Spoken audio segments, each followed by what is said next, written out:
I love Gemini, you know.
Oh my god, hi.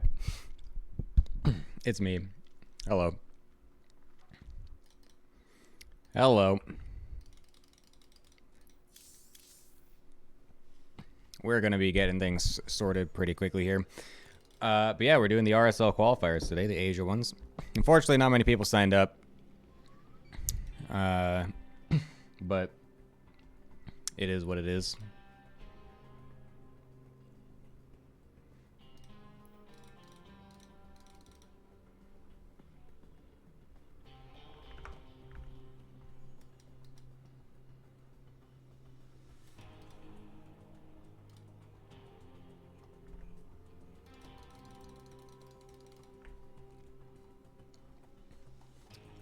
Yeah, anyways.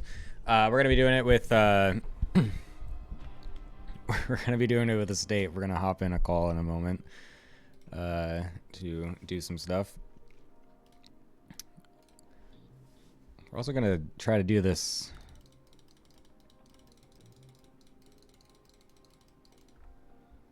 co-stream, or I don't know if it's called it's not called co-streaming. It's the streaming together, that thing.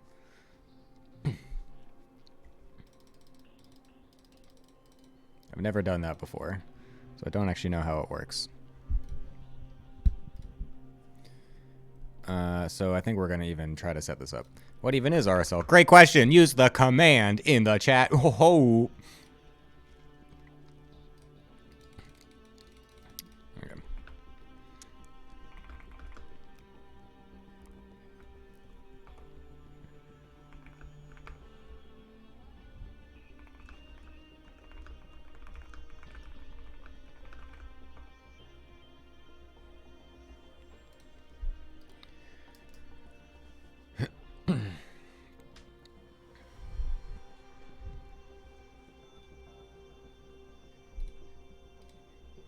But yeah, we're gonna be doing just kind of a chill little cast of this little qualifier that we have set up here. Gonna be a couple nice little games.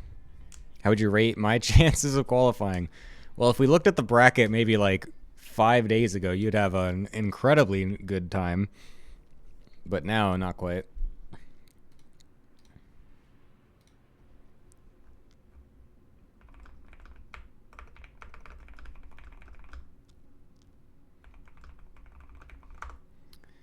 All right, let's get Mr. State in here.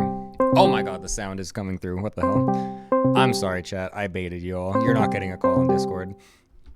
How do I make that not happen? I hate that sound.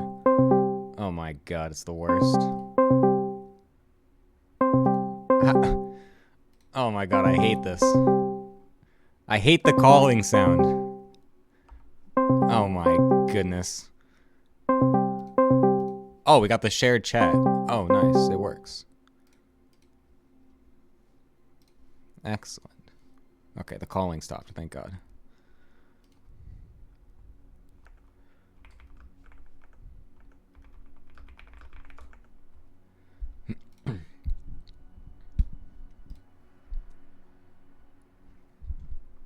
Hello? Oh my God, that broke my ears. You surprised me.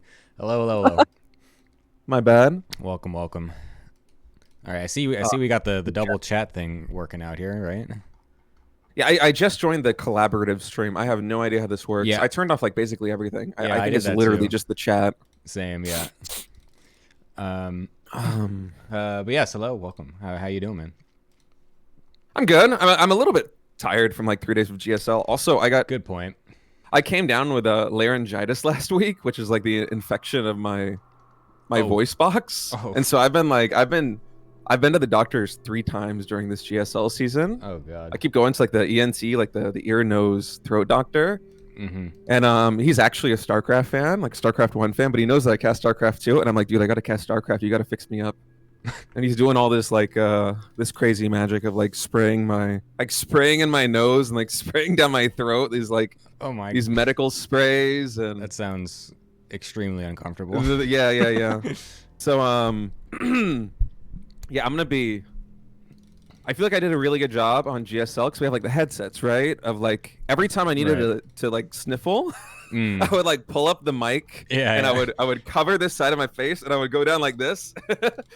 I would be like blowing my nose in between games, like clearing my throat and like taking throat medicine. But yeah, we don't have that. We don't have that luxury. Yeah. This mic is like right in my face. So I'm gonna apologize in advance for that. No problem. No tactical mic swaps in this cast, unfortunately. That's okay.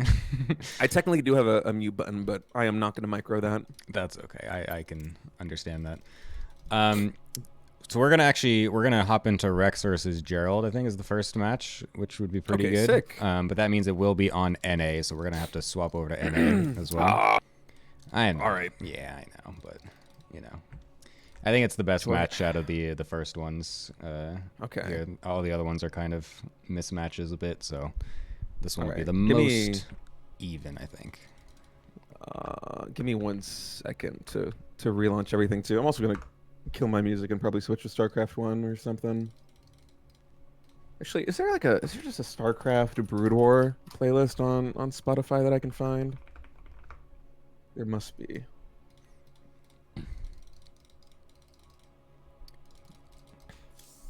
Sorry, I'm talking to people as well. This is the full-on casual community online like streaming qualifier. Oh yeah, this cast. is not Like, official. We're in like any talking capacity. to like I'm like talking to players. I'm like, yeah, no, you need to go to this server, and they're like, oh, okay, yeah, sure. I'm like, the admin's talking to me. So yeah, forced moon server. Yeah, everyone needs to, They just call it connect to Australia. the moon. Yeah. All right, give me a minute.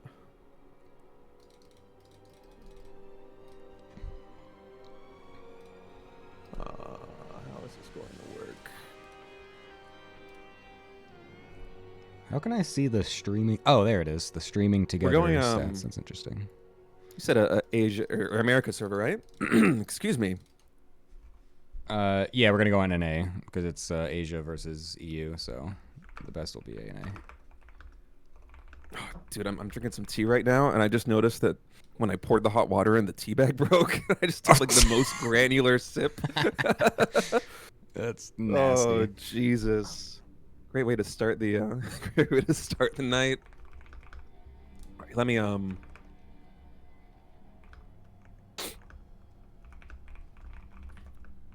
ahead and switch. I think this is technically a different StarCraft 2 account, so I might need to add you again. Oh, or you want to? How does this? Just go to Wait, let me see if I RSL just go on the Revival same chat, one. and I can add you from there. Okay. Oh. I was playing a couple ladder games just a couple hours ago, and I did the I did the charge first versus Terran thing. I did it. It felt Nice. actually pretty good. Did you do like the 5 or 6 cell at Warpin and then just? I Like, did. move I across tried. the Yeah, map and no, see if you can because I scouted that I did a sentry opener, so I scouted that he was going for the 3-racks factory thing. So I was like, okay, so if he, so I reactively went charge, and then I made the 4 zealots. I ran them. He had a wall, unfortunately, but I was gonna go for the play. I was gonna try to sneak the tank out. What is the chat name? It's just RSL. RSL Revival? Space Revival. It's literally just us. Well, yeah, Rex came over, but I am trying to have him find. I like Rex. Gerald.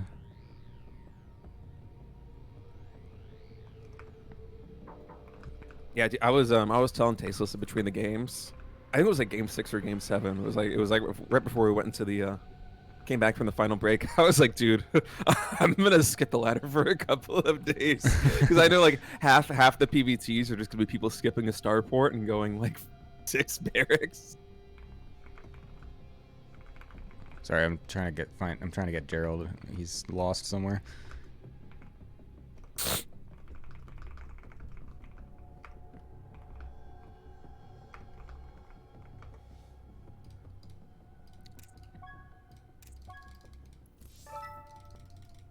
Oh, are my settings different here? Oh god, they are. Oh no. Oh no.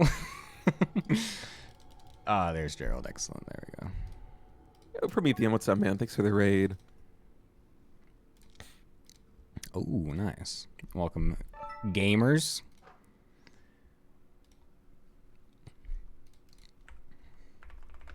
Oh, it's been a minute since I've laddered on NA.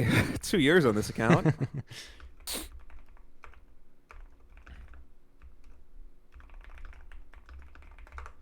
Okay, gonna get the guys doing their vetoes. And I like how you're just you're the secondary admin in the situation. Yeah. I've done enough of these couple online things. I'm used to just being like, all right, players, here, go do these things. You guys can't get this organized. Here, just do it. I'll get it for you. But yeah, how you've been enjoying the new maps in the GSL games? I mean, we only got to see like half of them because I know. like Last Fantasy was vetoed literally every single series. I need to see the map pool in front of me to actually. I'm really bad with map names in general. Mm-hmm. Last Fantasy actually apparently some of the minerals are bugged. Actually, the top spawn. Oh, are they? Yeah, the top spawn actually has worse mining than the other two. We're Brood War now. Yeah, so if you get the top spawn, then you're just screwed.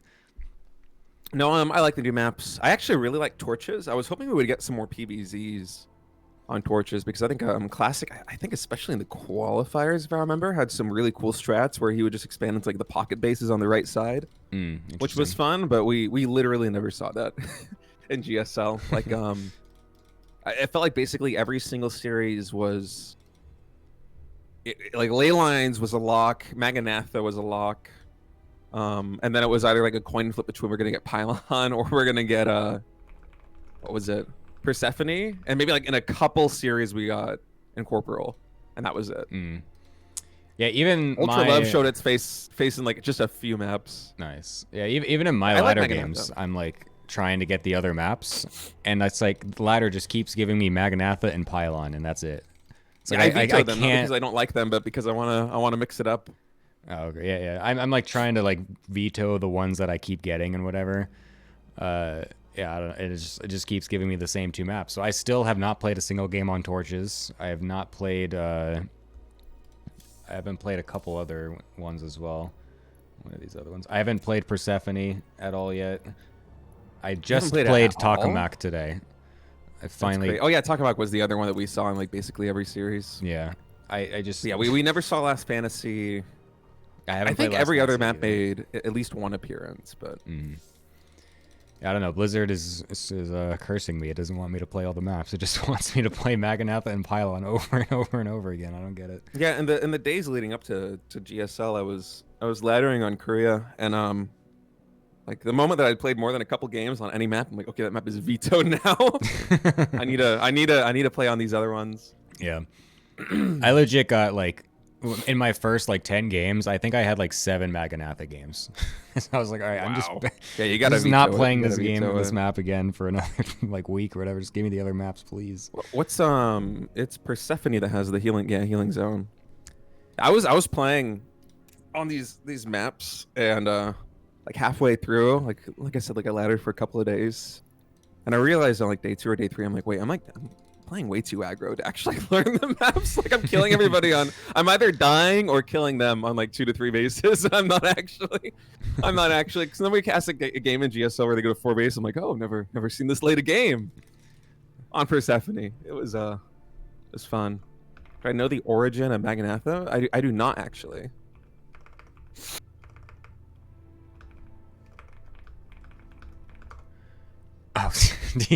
Oh, you wanted. What is the origin of Maganatha? Oh no. Okay. So yeah, is this a rabbit hole I do not want to go down? I mean, it's so there's a community member in Caster. His name is Magnath. He was actually at EWC. He does. Oh yeah. Cast. No, I do know that. I do know that. He's called. It's in the map description, right? Yeah. So yeah, that's Magnath, and So yeah, there's another community member who's actually the person that asked you this question in the chat. He, for some reason, likes to make memes of people gender swapped, and so he got some AI image or something of Magneth's picture, looking like a girl, and he called it Maganatha. And then one of the community map makers decided to name his map Maganatha. All right. There you go. That's pretty funny. That's the and what a niche hobby, by the way. Oh, I know. I don't. Yeah. All right, these guys are finishing up their longest veto process of all time, by the we Sorry. Yeah, they were. I'm gonna taking their time with that one. I'm gonna heat up another tea. I will be right back. No problem. Yeah, we weren't just sitting here talking about nothing for the last 10 minutes, chat. Don't worry. We're trying to get they were trying to get these games going, but the veto process was taking a long time for some reason. Anyways, we're gonna be getting into everything pretty quickly here, which will be super chic.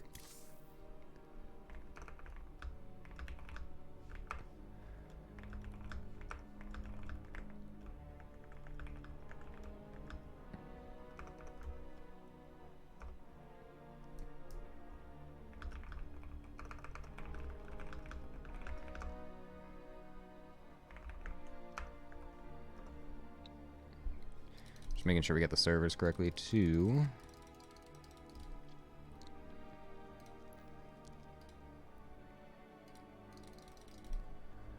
Alright, coin flip for the servers.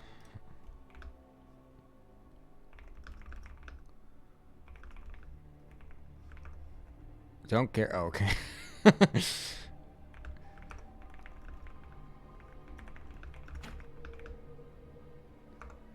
We're just gonna coin flip it anyways. He goes for heads, and it is tails. All right, I'm back. Hello. Did not break the tea bag this time. Good job. I'm proud Look at those of you. Bookmarked maps. I didn't even realize I had bookmarked maps. Wait, what maps do I have bookmarked?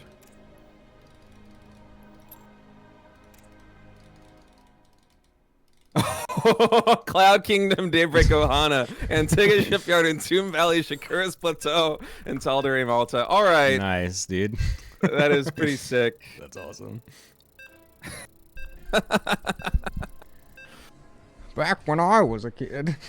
Yeah, man. Back in my day, we played real maps with 4 spawns. I was actually pretty happy that we got a 3-player map in the pool. I actually have a really soft spot for 3-player maps, but unfortunately it's bugged, so it's a bit unlucky. All right, you want to do the player intros? Yeah, man, sure. Let's get into it. Yeah, we got top right-hand side in our first game with a very interesting clan decal next to his Nexus, I just realized. It is Gerald. Look at that. What if that's his puppy? I don't know if it's down at the bottom left. I highly doubt man, it I've got a little bit of lag actually. Let me you keep doing your Sure, thing on no these intros. problem. Let me see if I can fix this. Bottom left-hand side, it is going to be Rex playing for Offside Gaming, which is technically also my team, which is kind of cool. So yeah, we'll see in that. No bias. No bias whatsoever. I do like Rex. He's a good guy. Very nice dude. Does a lot of the... Yeah, unless you're hitting him on the ladder. Dude, Rex farmed me like a couple of years ago. I would just keep hitting him on the ladder. Like the only games that I would win against Rex are the ones where it goes like I go full Neeb with like photon cannons and shield batteries on every base and nothing but Tempest. Oh my Tempest god. Storm. And that's what it takes to beat Rex. This guy's an absolute killer. Yeah, he does like a bit of he does go for some non-standard stuff every now and then as well. So he's also a bit aggressive, so can be a bit annoying to play against. I've played my fair share against him on ladder, and no, I've won a grand total of 0 of those games. So yeah, I can understand that. Yeah, I'm a little bit tripped up right now by the observing hotkeys. I have like Control C to center on selection, and then I usually click the portrait to follow. But apparently, when you're observing, the hotkeys are swapped. Oh, really? I'm gonna do this. This is the most bootstrapped cast. Usually, to follow something, it's Control F. That's what mine is, at least. No, I got that as something else. I'm gonna play. I can't even remember what it is. All right. If you guys want good observing, watch Gemini stream. You can also technically follow my observing. If you... Oh, can I? Wait, how do I do this? Yeah, either one of the player cams. It's 1, 2, 3. It's going to be... Okay, 3. Oh, I'm perfect. circling around right now? Okay. Yeah, nice. All right, the Gemini cam. Heyo. We'll do our best over here. But, yeah, anyways, you got your thing fixed up? It's like all no lag or whatever? Yeah, I think so. I think it was my OBS. My OBS preview was delaying me quite a bit. Look at this Stargate timing coming in from Gerald. This is like, what, 2:29? Really late. Yeah. I wasn't really paying too close attention to the opening build orders because I was trying to troubleshoot my setup a little bit. We're very professional right now. It's just like, I'm just kind of like staring at the screen, not actually looking at anything.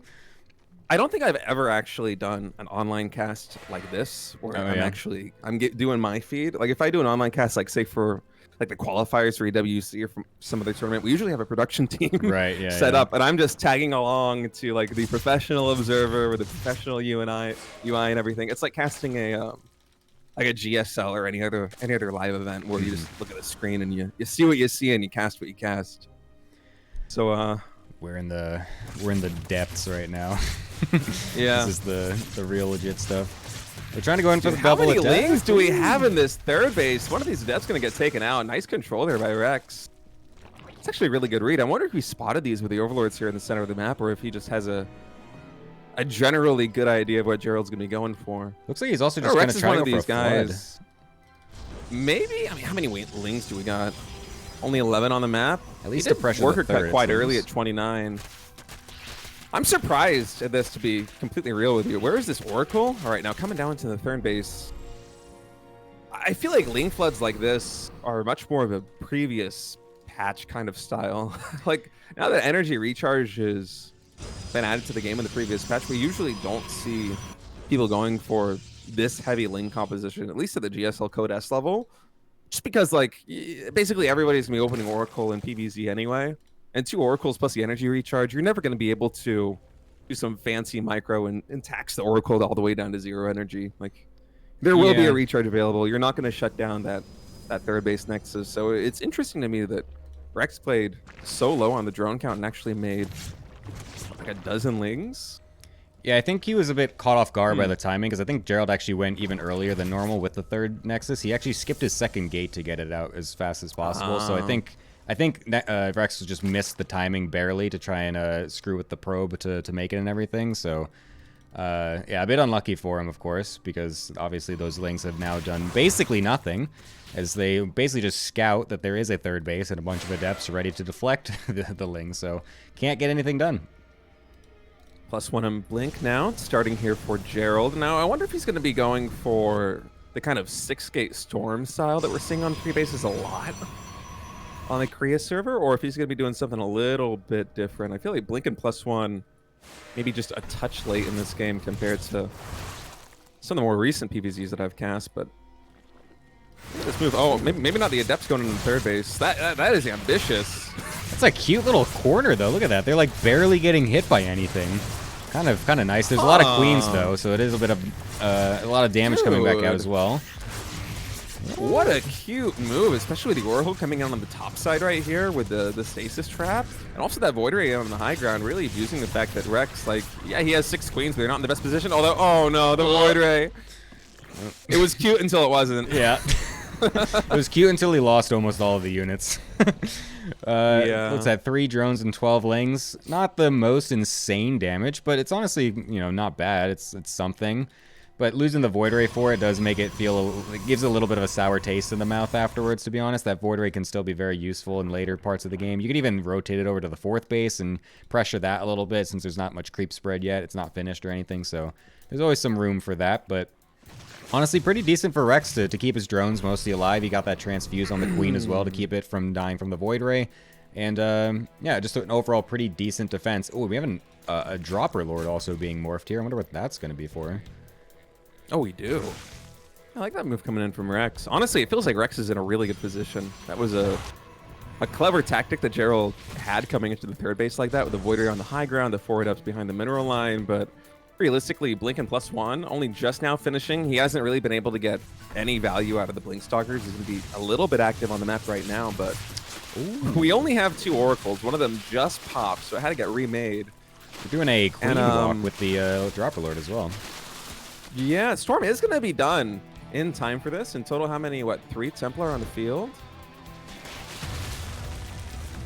But I don't think Gerald realizes this is actually coming. He is putting stuff at his 3rd base, but I'm assuming he's just going to sacrifice his 4th. You can't... Yeah, okay, there we go. He's putting Stasis Wards at his natural and everything. He's just going to cancel this 4th base. There's no way he holds that. He's just going to try to hold it between his 3rd and natural. And this is going to be a lot of pressure coming out from Rex very quickly here. Nice tag on that Stasis Ward, actually triggering it very early. Realizes the one's being done in the left as well. Oh, but not that one! Oh, that's a fat amount of roaches stuck. Oh, that's brutal. Man, he missed that 3rd stasis trap. Catch a lot of roaches. And now these Templar coming in on the right side from the natural expansion. Let's see what they can get done. The Queen's really exposed here. I'm trying to look at the unit tab. We only have 2 Oracles still alive. You know, once those Queens fall, those Oracles are going to get a lot of value on these Roaches, Ravagers, and Lings. Storm's coming in, only tagging the Roaches, not getting the best damage, but now the Oracles can really work their magic here. Pretty low on energy. Energy recharge not yet available. Just about to come off the cooldown as more Stalkers are warping in. I feel like Gerald could probably stabilize. Yeah, that Archon is going to get Queens. a lot of I think these literally are walking cross. Yeah, the Queens are literally walking cross map right now, but the fact that it was only 3 initial Queens with the push and that they went down so quickly, those Oracles did a great job of thinning out the Roachling on the ground. Yeah, the stasis helped massively too. I'm actually curious how this goes if that stasis didn't get like half the army. If that actually just was able to trigger on 1 or 2 Roaches, there might have been an opportunity there for Rex to still bust through. I mean, it was a very, very thin defense from Gerald until eventually he was able to get a couple Storms and the Archon out and whatnot. So still pretty close margins overall, but this is now a dominating position, I think, for Gerald. He's going to have +2 finishing up here. He's going to be going up into a 4th base as well. This pressure is going to be very hard to dislodge, I feel like, since Blink is just going to be so powerful. He even remade a Void Ray during all of that, so that way he can constantly have some units, some pressure onto the units with no way to attack it. The Queen count is only at 2. 2 more about to spawn right now, so yeah, there's no real way to dislodge with that Void Ray, but also no real way of getting your production going as Rex, because he's going to have so few injects. Yeah, exactly. He basically has to just make roaches and lings, or roaches insane. and ravagers, because there's no larva left. By the way, that void ray just instantly getting decked. Gerald's really ambitious with these void ray harassments. Honestly, it's a little bit surprising. And now Rex is going to be posturing again in front of the 4th base. He would love to get a cancel here. We do have some stormers all the way down by the 3rd base. What? 4 storms in total on those. Energy recharge available here, so could have some more storms coming in. And it's going to be about 9 mutas from Rex. Oh, he's actually building more. You know, sometimes we see players go for just a handful of mutas to try and dislodge the Protoss position, force some cannons, get the Stalkers to blink back, have basically an overreaction for the Protoss while also getting some worker kills. And then the Zerg usually uses their main army to try and just bring health to one of these bases and take it down. I don't think that Rex is going to be playing exactly that style, though. This is a lot of mutas we have coming out. +1 air weapons is being researched. On Gerald's side of things, we have a fleet beacon. I believe the 2nd starport just finished. No, still just 1 Stargate.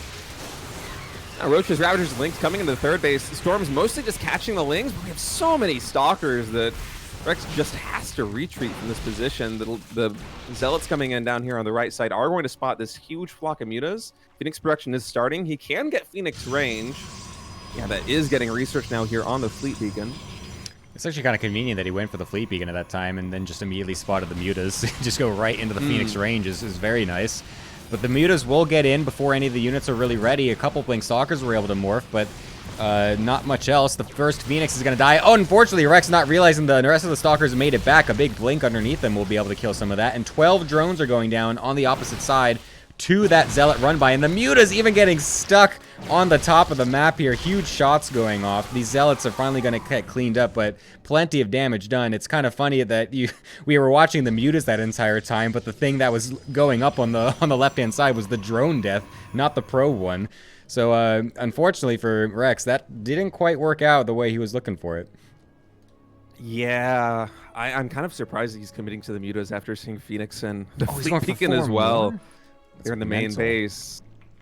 I mean, this is just a full commitment, really. Yeah, I feel like Rex basically has decided that he has to go for this. But we already have Archons out. We have cannons and batteries at a lot of these bases already. More are getting morphed in, in the natural expansion, these other auxiliary bases. I think Rex is going to be hard-pressed to find some damage. These Lings coming in. There is a storm. The stasis traps, again, huge, catching the majority of the Roaches and Ravagers. The Zealots will be warped in. The Mutas, once again, posturing over here, going towards the main base. We only have 2 cannons, 1 shield battery. Mothership is being researched, or being constructed, I mean, here in the main base. But Gerald can clean up all these Roaches, Ravagers, and Lings on the 3rd base side, and we have range Phoenix. I mean, Rex is doing the smart thing here, just trying to focus fire down these pylons to stop the Phoenix count from growing, but realistically, there is no world where he's going to get favorable trades here against these Phoenix unless Gerald really messes up the control. Yeah, I mean, he cleaned up absolutely everything on the left side as well with the Blink Stalkers. The stasis catching half of the army allowed him to just segment it one at a time and just absolutely destroy everything. All the little reinforcements are also going to get killed off, and Gerald will take the first game in a pretty convincing fashion. Very nicely done. Wow. And I came into this one thinking that Rex is probably the favorite and Gerald is probably the underdog, but that was a really solid mid game from Gerald. Gerald's a goat, man. He's a god. Born on the EU ladders, destroying nerds left and right in all these qualifiers. Where is Gerald actually located? He's Polish. Is he in Europe? He's in Europe now, though, because Rex Yes. is Rex. Someone was saying that he's in Atlanta. Is that true? What? Really? I mean, that was Twitch chat. I don't know if I believe anything they say. That would be interesting because wait, what? Yeah, No I way. have no idea. Otherwise, Rex would somebody not said have that, agreed like 30 to the minutes ago. server that I we was were doing. very surprised when I read it. Interesting. But anyways, right. Someone in chat, by the way, earlier asked, have all the invited players already accepted? And that is true. Yes, all the invited players that we have listed did accept their invites. That's the players that you can expect to be playing for now. So got some great players already invited and ready to duke it out in the first season of RSL Revival. Very excited to see. Yeah, it's going to be a lot of fun. I feel like the players that we have invited are just so solid already. I mean, it's really like, it's a heavy-hitting lineup. And European qualifier is going to be taking place, I think, like, what, 24 hours or so from now? Is that right? It's going to be at, like, 2 a.m. our time on the Monday. So, like, Sunday into Monday. So, a little bit more than 24 hours. Just a bit over that. Yeah, it's cool to have this thing moving along. All right, spawning down here in the bottom right, the blue Protoss player. It is Gerald leading this best of 3. 1-0. On the top left, we have Offside Gaming's Rex. I do not know how to change. So it says best of 1 there at the bottom. How you can do Control, Shift, and 3, and it'll switch. Control, Shift, 3. Yes, and then you can. And then how do I change the scores with either Control 1 or Shift 1, depending on the which are they, top or left or top or bottom? I mean. Uh-oh. What'd you do? I don't know. Okay. I got it. I got it. I figured And then this you can out. do Control X to swap the player cards to match where they are. Oh man, you got all the text. Yeah, man. It is. It feels funny, casting from home. I'm not used to being in the home studio as opposed to something like the GSL studio. It's like me when I'm at the studio. I'm like, oh, this is so strange. I'm not casting at home. Oh, do I need to boost Gemini's volume? Okay, let me do that. Nice. Thank you, chat. You mind blabbering a little bit? I will blabber about whatever I want to blabber about. I can do that 100%, though. I'm very excited because, of course, Gerald is a Protoss player, and he's playing Protoss against a Zerg player, and I always enjoy watching a Protoss player against a Zerg player because then I can potentially copy their builds. That's really the reason why I do this. The only reason why I've decided to cast anything in my life and to do all of this RSL stuff is just so that I can have a front row seat at pro gamers playing the race that I play so I can become better. Cool. Sent, how is that? You still have my stream open? Do you guys take a look? I boosted you by like 50%. Wonderful.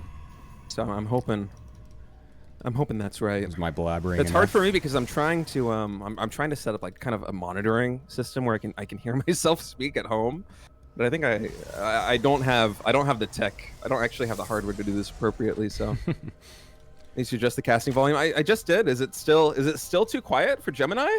Am I still just a little whisper in the night? Still a fair bit quieter. Oh Jesus, because you're very loud in my ear. Uh-oh. That's not. That is not ideal. All right. I will not scream into my microphone for now, just so you don't. No, but blow then your they can't ears hear out. you, Gemini. Then they can't hear you, Gemini. Yeah, but then you won't be able to hear anything in the future. I can either. try boosting. Okay, wait. What I can do is I can boost the desktop audio. Yes, boost by, the like, desktop another audio, decibel, and then I'll lower the game there sound. it is. Nice, we are doing it. But then this is gonna mess up every other scene. It's fine though. I'll deal with that later. That's a problem for tomorrow's me. Future state is gonna be waving his fist in the air. Again, troubleshooting stream stuff. I completely missed the early game here from Gerald. Looks like we had, what is this? This is Stalker. Oh, Stalker Adept opening. I wonder, did he go fishing for an Overlord? It He looks did. Like He did just not get barely one. missed it. Yeah. Yeah, 36 HP on it. That's a classic move. I love doing that. I love doing it so much. People usually don't go for the Stalker move just because it's generally not very good. You want to get the Stargate as quickly as possible. But for me, I enjoy making the Zerg player really unhappy. And so I like just going for the Stalker to annoy him. Yeah, especially if they're just like idling it over top your natural. They're just so not expecting it. I'm just like, oh, you are going to get so punished, and then they still end up flying away to the little pillar, and I don't want to, I just want to end everything. But Rex actually did get a Ling in the main base because he did the little wraparound Lings, and the wall was not finished. So he actually killed a probe, surprisingly enough. So honestly, pretty decent. He's going to go for the Ling Swell again to once again cancel this third base, and with less units in position this time, perhaps he might be able to do something, but I feel like Gerald is still going to be pretty fine, especially with this early shield battery coming up. Is that shield battery going to finish though, Gemini? I'm not sure if Rex decides to focus it down. Instead, he's going just straight for the Adepts. That's going to allow Gerald to throw down a pylon actually and really minimize the surface area that Rex could have gone for on that shield battery. And now these Lings can start wailing on this Stalker. We'd love to see a pylon get thrown down behind that. Uh-oh, that's a little bit another one. Offset. Oh. Stalker's gonna have to get warped in. Oh man, Gerald playing with fire a little bit. These Lings getting a lot of value. I'm surprised though. Rex behind this, he is not going into drones. He's actually making even more lings. So we still have these 2 oracles out. One of them even got energy recharged, I think, at the start of all queens this. are walking. So it's sitting at 120 energy. And do we really have we have the queen walk coming in? Oh my goodness, here on pylon. Oh Rex, Rex. We said that he's a bit aggressive, does a bit strange things every now and then, and he is definitely doing that in this series for sure. This is a second game and the second queen walk, a different type of queen walk, but it is indeed still a queen walk. This time he's not going to have any creep though, so the queens are purely for the anti-air against the oracles. They're not going to be able to do any transfuses. Almost catches those adepts out, but they were shading away already anyways. And there's 1 battery ready with a second one about to be finished in the natural, with the other one at the third base as well. I'm not quite sure that Rex is going to be able to find anything with this attack, because this is a nicely entrenched position that Gerald has set himself up for. Yeah, that shield battery is so well placed, and everyone getting thrown down behind it. Honestly, if I'm Gerald in this situation, I'm just pumping oracles, because 1 or 2 more oracles, and you can actually just trade really efficiently with these queens. There's no creep, they cannot transfuse. And I think Rex realizes that should Gerald go for 1 additional oracle, or really just a couple more warpins, this push is basically dead in the water. He's going to try and retreat, but queens, not the fastest off of creep. They're going to get cleaned up basically for free here. Keep in mind, this is a best of 3. Oh, my settings are a little bit wrong here. Gerald is leading this best of 3, 1-0. It's a big surround from the Lings. Lings. A little concerned here for Rex, man. I mean, the Lings coming in, they do get a very good surround. That Oracle actually low on HP, but still at the end of the day, Gerald is getting some really favorable trades. Yeah, this is looking very brutal for Rex. I mean, losing that many queens without doing anything with them. He's trying to do a very fast Hydra switch with this as well to potentially keep up the aggression, but I mean, we're bleeding off so many units. These 2 oracles are just doing so much DPS on top of the army as well. I was going to say it's going to be a little bit of an overextension, but we do have the reinforcements already coming in as well. Blink is not quite done, so that's still a bit awkward for Gerald. He has to be a little bit careful. If there's too many Hydras that start to come out here, you won't have as much Blink micro potential. However, the unit count might be the most important part, because there just really isn't much here. Yeah, I mean, the army value is just massively in favor of Gerald. Rex is getting closer to equalizing with 1 more round of units finishing up and 6 more Hydras about to pop, but with Gerald sitting on 3 bases, ahead in workers by 10, and basically just trading a couple of stray gateway units for these Hydras, it's looking kind of grim. These Lings out coming back are able to get us around here. Oracles, these Hydras, they aren't that fast off of creep, and so the Oracles are actually able to minimize the damage that these Lings can do on the Stalkers quite effectively. Rex is making some good plays, but once Blink comes off cooldown again, he's going to be hard-pressed to really chase down any of these Stalkers. Eventually, we're going to converge the Protoss army back at the third base with the shield batteries, with additional gateways warping in, and Gerald will be safe. The real issue behind this isn't that Rex is in danger of dying right now. The issue is that he just lost a hatchery. He's only just now going to rebuild it. He is down more than 10 workers, and he's sitting on basically Ling Hydra Tech, which isn't bad in and of itself, but in a situation like this one, it's a little bit scary because there is basically no meat to the Zerg army. It is pure glass cannon. Luckily for Rex, Storm is still quite a ways away, but once these Lings dissipate, those Hydras are going to go down so quickly. There's no batteries at this 4th base position just yet, so this might be the perfect time for Rex to attack if he finds any damage. This is going to be a great way to do it. The Blink Stalker's doing what they can on the right side, but the Zealots get kind of dealt with pretty easily on the left because there was no charge just yet. It's still quite a ways from finishing. He's going to have to force to recall his Blink Stalkers back home. That's a cancel on the 4th base, so we will be able to at least deny that for now. There's no drones behind this, though, so this is Rex being basically completely all in, despite that 4th base still being under construction from him. That's going to just be production, no extra economy. And now with these Lings starting to thin out, there's going to be not as much opportunity, I feel like, for Rex. I mean, there's only so much you can get done with an attack like this when it's just Ling Hydra. There's no Banelings either. Yeah, and only 3 queens back at home, so even the injects are a little bit sparse right now. You see Rex, he's floating money, not because he doesn't want to produce units, because he literally just keeps going down to 0 larva back at home. Flooding Lings like this as reinforcements is very larva intensive, and you see him trying to get a 4th queen out to try and start injecting the 4th hatchery, but as it is right now, the production really low. Oh, both of them! Double stasis. It's like, what? A dozen Hydras getting locked in. Storm is nearly complete. Archons are being morphed in. We're going to have an energy recharge on these Templars sooner rather than later. These Hydras... They are... Dude, as soon as this stasis pops, they want it so stormed. bad. Come on, do it. Do it. Oh, he's going to blink around it. The storm is not done yet. The storm is not done just yet. It's still 10 seconds away. We're about a chrono boost short on this. So, in fact, it's going to be an Archon. I think Gerald might have misread actually when Storm was going to finish. He was posturing like he thought it was going to be done. And so Rex is able to take a pretty favorable trade here, all things considered. Little bit of a misplay here from Gerald. That's funny. I actually also thought Storm was ready. I was like just assuming like, okay, the stasis is done. Let's do it. Let's get the double whammy. And then, yeah, he just blinks on them instead. I was like, what the hell is this? But, I mean, the apparently over enough. there, Gerald really thought that he was going to have Storm. I think that he was as surprised as we were that he did not actually have it. And that basically is the only reason I think that Rex was able to salvage that fight, because those stasis were so clutch at the top of the ramp. If those were 2 Storms on that ramp, those Hydras, all of them are going down in the blink of an eye. Yeah. There was apparently a Zealot run by or something at the third base as well during all that. Didn't really kill many drones. A pretty good reaction from Rex because he's only lost 4 in total this game. So that was dispatched of pretty nicely. But now we're going to be getting into the Lurkers as well from Rex. And now that is when things will start to tip a little bit. Even going up to Hive on only 51 drones as well is pretty wild.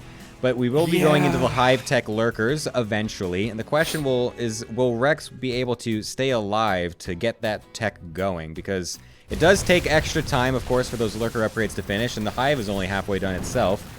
I think seeing the Lurkers, though, from Gerald will now be like, okay, no, I don't really need to be attacking at this point. I just need to keep defending as much as I can, and that stasis on the left is going to continue to do a great job of that. But there are Lurkers on the right-hand side, and that is the big question. Can he deal with these right now?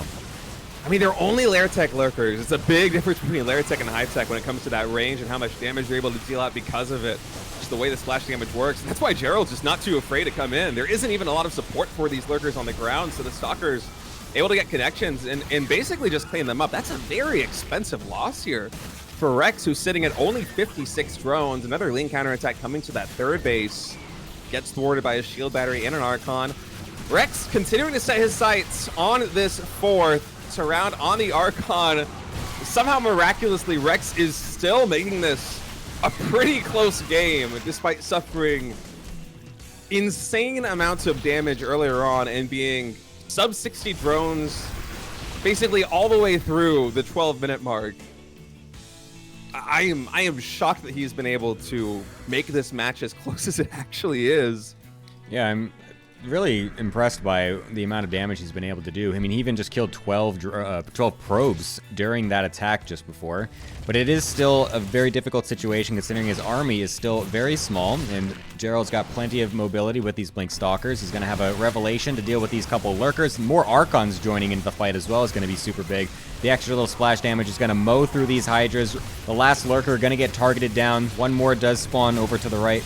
But a nice Ling Swell actually will be able to actually block everything, even the Archons. I didn't expect that. Thought he was going to be able to wiggle his way free, but wow, again, Rex manages to stay alive in this game, which every single time he's getting attacked, I feel like it's going to just start to snowball, but it doesn't. And yeah, he's still in this. Yeah, that was a really good fight there for Rex. You know, we still don't have a Warp Prism on the field, not even a robotics facility for Gerald. So when he goes for pushes like that all the way at the 12 o'clock base of Rex, it's difficult for him to properly reinforce. And somehow, Gemini, we are getting to Hive Tech Lurkers in this game. Did not expect that. Another Stargate is getting thrown down. A Fleet Beacon is being warped in. I really didn't think we would be here, looking at the way the early game went. I can't believe we're here now, in this day and age.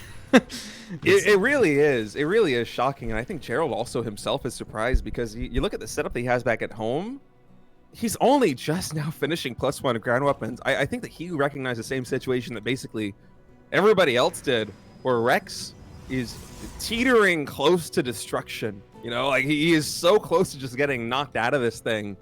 But Gerald never could go for that killing blow, and now it's actually Rex pushing in with seismic finds. The push here at the fourth base, the only detection is going to be an Oracle. One Oracle on the map, and this cannon here at the fourth base. There is a Tempest on the field and only 4 Hydras, so it can slowly chip away at these Lurkers, but there really is no answer on the ground for the Zerg army.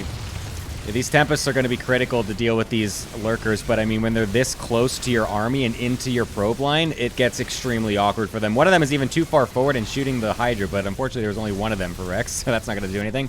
Huge Zealot run-bys going on at the same time, though, on the left and the right. Even a Templar run-by. You don't see that very often, so it's going to be a bit of a base race situation. I'm not quite sure that Gerald actually wanted these Templar in the forward attack because they're getting killed by 3 Zerglings. All of them. Oh, he's going to have to storm at the last second to keep them alive, but almost kills his own Templar in the process. What a fiesta we have. I mean, drones and probes dying everywhere. What the heck is going on? 3 Zerglings for 3 Templars, one of the best trades I've ever seen. That's just absurd. Oh, you know, Templar they have an attack now, man. That's crazy. Wow. This game is just chaos. Rex with that lurker push, able to take down the 4th base of Gerald. Zerg is on 25 drones, though. I mean, the double zealot run by with the 3 musketeers of the adepts, or not the adepts, the Templar were able to kill basically half of the eco of Rex. This is one of the craziest PvZs I think I have ever seen. Yeah, this is definitely getting pretty wild. Unfortunately for Rex, the Tempest count is definitely on its critical mass. You can now one-shot these Lurkers, and when you have Revelation on them, that's going to be perfectly fine. With only 25 drones, sure, he gets the cancel on the 4th base, but what are you actually supposed to do to make this actually have any longevity? You are trying to end the game immediately here as Rex, and with only a few Hydras and a Lurker, 3 more somewhere else on the map. I'm not quite sure where they actually are. Oh, they're just sitting in the natural because they're trying to defend against these Zealot run-bys. I'm having a hard time seeing where Rex is going to wiggle his way free of this one. He's managed to get it to 17 minutes, but not quite sure it's going to go much longer for him. I mean, his upgrades are a lot better than Gerald, who's still only sitting on +1 ground weapons. But the reality of the situation is that Rex is on 25 drones. The only base he really has mining at is the natural expansion of the 3rd, which are both about halfway mined out. I mean, yeah, +3 missile attacks is really good here, Rex, but there's just no army on the ground. These Hydras are going to get cleaned up. We have another 10, maybe, at home here for Zerg. We almost have more Tempest than we have Hydras, and Rex realizes he is not going to be able to get past that one. Really a topsy-turvy game number 2, and Gerald's going to take it. What a series. That was something. I was not prepared for that. That was indeed something special. It was the second game went... I mean, the fact that it started with a Ling Queen walk, with the Queens, upon arriving on the other side, just walking immediately back home and dying. Like, that's how the game started. This is not what I was expecting to find, a full 17-minute Tempest versus Hive Lurker situation. Yeah, it was an odd game at basically every single stage. So let me. I'm trying to see if I can resolve this sound balance issue here with the mic, dude. Doing this cast from home, I have so much respect for people who do online broadcasting. It feels like it's chaos right now. Like, I poured myself a cup of tea the first time the tea bag broke, and I was just like swallowing these granules. I get a second one, and then I realize that my mug is broken and it's leaking onto my desk through the bottom. I have to like fix the sound settings. It's just complete chaos. Oh my god. Oh jeez. But let's take a look at the bracket. We're going to be going into I'm Shin curious Creator, at where things are shaking out. Oh, never mind. Okay. Here in the rest of the RSL Asia qualifier. Yeah, can you pop back over to Korea really quick? So we had Zaun win his first series 2-0. He's going to be going up against Gerald in the qualifying match. And we have Shin versus Creator for the other qualifying match. This is going to be pretty fun, actually. I am assuming... What are you thinking? Are we going to be going into Shin versus Creator first, or yes, Zaun versus Gerald? We actually had the lobby up already. They went and got it all set up, so if you could come over to Korea server, we can get that going. Mr. Gemini? You muted me or something. Uh-oh. State muted me. What is happening? State. What, hello? Hello? You muted me. Are you there? Wait, how did I mute you? I don't know. I've been talking to you this whole time. Anything. I don't know. Press anything. I swear to God. What the heck? I swear to God. I went into my system sound settings. I opened my mic volume and I lowered it from 75 to 65. That is the only thing that I did. And then somehow I did not hear you. I didn't even unmute you. I was wondering why. I did not unmute you. I pressed nothing. I don't know what happened. I am innocent here. Anyways, jump on over to Korea. We have the lobby already started for Shin Creator. Damn, I was like, Jesus, Gemini, say something, please. I'm like trying to tell you to come over. My mug breaking, and there's just silence, and I'm like, all right, I guess it's not that funny. I'm like trying to tell you to come to the lobby because they already have it made, and you're just like going on about a mug, and I'm like, wait, like, oh, wow, he really wants to share the story. My bad, I guess. My bad. No, it's give me a moment. All right, are we doing Shin versus Creator? Yes, over on Korea. Okay. Luckily, when RSL actually starts, I will not be in charge of any of the production. I will be casting in a studio where we will have professionals handling things like this. This is not this is not the preview of what the RSL will be looking like. Everybody, we are going to be doing it. It's going to be so professional. It's going to be so not us doing everything. It's just going to be us talking, which is the best way to do it. Yeah, studio is still under construction.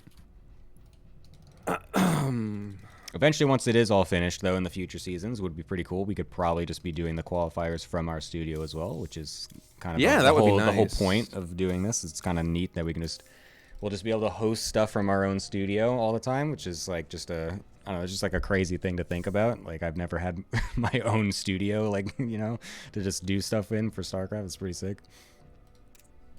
Sorry, I just need to redo all of these settings. I am now on Asia server. Thank you for the invite.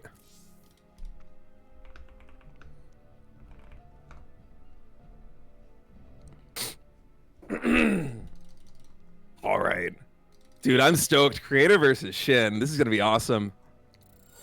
Yeah, I'm very excited. Creator, obviously, one of the most long-standing. I mean, both of these players at this point. Let's be honest. I was gonna say one of the most long-standing members of the pro scene. I mean, I remember watching him win TSL 4 back in 2012. So,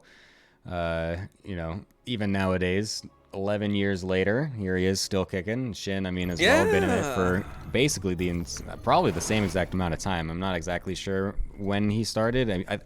He was not a Kespa player, right? I'm pretty sure. Ooh, that's the thing that's what I'm trying to think about right now. I feel like he wasn't a Kespa player, but anyways, they've both been here for forever. Everyone is basically, so. All right.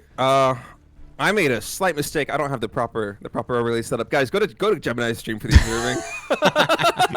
Dude, when you switch the region, it like changes all of the settings. Like I fixed the sound, I fixed the music. Guys, this is ghetto. I don't know what I'm doing. I'm a caster, all right? I'm not a producer. This is not my skill set. That's so funny. Yeah, it is annoying. Some of the settings just don't save over. It's literally everything. It's like it's hotkeys, it's the sound, it's the observer interface. But anyway, we have Creator spawning down here in the bottom right as the blue Protoss player, Shin spawning in the top left as the red Zerg. This is a best of 5. And this is a qualifying match for RSL Season 1. Yes. Bit of a smaller bracket, unfortunately, not the most biggest signups, but that's okay. That means we're just gonna go right into the things that matter the most, which is these qualifying matches. Yeah, there's a lot going on right now. I mean, there's so many online qualifiers and so many tournaments taking place between now and EWC. Like we're speedrunning GSLs in like 2 week spans. We already have the qualifiers for second season of GSL tomorrow, 2 days after the other one just finished. Mental. Yeah, it's actually insane. So I think it's just going to take one season for things to settle down, and then once RSL Season 1 is in the books and once EWC is done and the schedule kind of opens up, I'm imagining things are going to be a lot more fleshed out, and it'll be a different beast. But for now, it feels like almost the entire StarCraft 2 scene. Things are just hectic. We just when it comes to tournaments. Are so. Like, we just don't know anything that's going on for so long. We're like so uncertain, just like waiting, and then just immediately something gets announced and just everything just flips into overdrive and everyone's just full speed, just like, oh my god, okay, this tournament is now, this qualifier is happening at this time. Like, we have these 2 tournaments happening almost at the exact same time. Like, quick, everyone play. It's pretty crazy. Yeah, I mean, just the reality of the situation is that everyone had to wait for the EPT Tour announcements and then for the EWC announcements to really decide what shape of StarCraft 2 we were going to have this year. And so it's basically, it feels like 10 months of StarCraft 2 action packed in the 3-month bottle. Yep. Between now and the Esports World Cup. All right, so we got a Stargate opener as usual for Creator, went for the Adept first, and also went for the Stalker afterwards. So not quite the Stalker first that we saw from last game with Gerald, but still going for an early Stalker to dissuade any Overlord scouting. He did just kind of park it in the middle of his bases, so that'll, I guess, be just waiting to see an Overlord come in later to kill that off. So we'll wait for then, but for now it's just going to be scouting with the Adept, seeing what we can see, but it's just a totally normal opener from Shin as well. Nothing really to see out of Creator. So we'll have to be waiting to see, lots of seeing, what Creator wants to do with his follow-up. Yeah, so far the meta, at least in GSL Codes and the GSL qualifiers from the PvZ replays that I've seen from that, has been, if you don't go for any kind of timing attack, or oftentimes even if you do go for a timing attack, mostly what the Korean Protoss players are doing is basically exactly what Creator is opening up with. You have 2 gateways. Sometimes you'll be extra greedy and go for 1 gateway and take the 3rd base like we saw Gerald do in the opening series. And then Twilight Council Forge is usually thrown down in about the next 30 seconds. And then from there we have Blink, we have +1, we have additional gateways. And eventually, most Protoss players find themselves working up towards 6 gateways, Blink +1, Charge, and Storm very quickly now because of the new energy recharge ability that we've got. And so I'm wondering how much Creator is going to be going to that playbook. It's one of the reasons why, I mean, that opening being just so rock solid is one of the reasons why we don't see a lot of super aggressive play from Zergs like we saw from Rex against Gerald in that first series, just because energy recharge, very useful defensively in the mid and late game. Once Storm is on the table, because you can charge up those Templar and basically have Kidarian Amulet, you get to warp in Storms effectively once a minute. And in the early game with Oracles, they're just so good at controlling space. I mean, you're hard-pressed to find any damage unless you're going to do a Queen Walk or some kind of Queen Taxi with the Overlord into the 3rd base of Protoss. And so we basically just have Shin developing really normally. He's at 50 drones right now. Another round of drones about to finish, 6 more in production, going up to his lair tech. And interestingly, on Creator's side of things, it's not going to be that setup that I was just talking about, Gemini. We have actually a Robo follow-up with 3 gateways, no Twilight Council, no Forge just yet. Actually, a lot of Adepts, 9 Adepts in total, not with Glaives. Yeah, this is weird. This is something that I feel like you would see like years ago, back in like, I don't know, 2017, 2018. A lot of people were doing these kind of big Glaiveless Adept Oracle builds where you just pressure really early and then go into a macro afterwards. You don't see this very often much anymore. Generally, Zergs kind of know how to deal with it and can scout it out. Shin was a little bit unprepared for it this time, but still able to rally back at home to get everything together, and was able to just basically push away the Adepts, and they've done almost nothing except for force a lot of extra Lings at this point, as they're going to shade on back home, because there's a big swell of Lings that are going to be threatening the 3rd base here, but will be backing off here as well. So I'm not really sure if Creator wanted that amount of damage. Like, is just forcing that many Lings enough from him, or did he actually want to get the crazy drone damage? But I mean, when you look at it, still being at pretty equal drone counts to probes, it doesn't feel terrible, but obviously you want to kill a lot as well with that. I think Creator was planning on getting a lot more done. Actually, when he moved cross-map, there's a little bit of a funky unit pathing that happens sometimes here on Corporal, and it happened there to Creator, where 2 of the Adepts did not go with the main group. They went on the right side and just instantly got surrounded by Lings and died. Yeah. So it just basically a tragedy of errors here for Creator in the early game. The Adepts not really able to get the damage done that he was hoping for, and some of those Adepts even just getting caught basically for free. But luckily for Creator, the follow-up plan is looking really solid. Oh man, no Warp Prism has been more dead than this Warp Prism. That is... Jesus. Wow, 6 Queens intercepting a Warp Prism is... I don't want to say overkill because that Warp Prism gets to the main base and a lot of damage could be done, but my goodness, that is... Yeah, that was that pretty Warp Prism brutal. went down in a hurry. It's also kind of funny, though, because there was a 3 slow Zealot warp in that was in the Prism, so I was kind of curious what kind of damage that could have even done. Huge Ling attack on the left-hand side is actually going to kill a couple of the sentries, which is pretty nice. Not the most Or not like he lost a lot of links for it, obviously, so it's not like the most insane trade, but also but just killing sentries in general this early is pretty good. You don't want to just lose those as a Protoss player. They are very expensive, so a nice little pick off and find for Shin as he sets up his late game situation with the Hive and Lurker Tech coming on in with this big Ling Hydra army fishing around the middle of the map. Yeah, Charge and Storm now finishing here for Creator, so he's going to be going into the mid and late game on pretty equal footing, all things considered. But I'm a little bit concerned about where this is going to go. This Lurker timing with Hive could be very scary here for a Creator who doesn't have too much in terms of army on the ground. Right now it is 2 Immortals. He does have 6 Templar, which means a ton of Storm because he got them early and because he does have energy recharge available. But I figure from this position here as Creator, it's going to be really hard to secure 5th base once Shin really starts to get the ball moving. You see Seismic Spines basically instantly started here. 4 Lurkers are morphing in the center of the map. And oftentimes in these late game PvZ scenarios, it really is about taking that 5th base here as Protoss, unless you're able to find some kind of timing where you can just basically catch the Zerg sleeping. Because that 5th base, unlocking the 9th and the 10th Vespene Geysers, or even just a high yield Vespene Geyser, it's really what powers your economy to be able to keep up with the Zerg, because your army on the ground usually doesn't hold a candle to a fleshed out Zerg with Hive Tech Lurkers. You need to go into double Stargate, maybe even triple Stargate. You need Tempest, you need creators, not creators, you need carriers, you need a mothership. Multiple creators. Yeah. I mean, it's definitely annoying when you have this many Lurkers out on your front door, especially if you don't even have a crazy Immortal account. We do have 5 right now for Creator, which is not bad.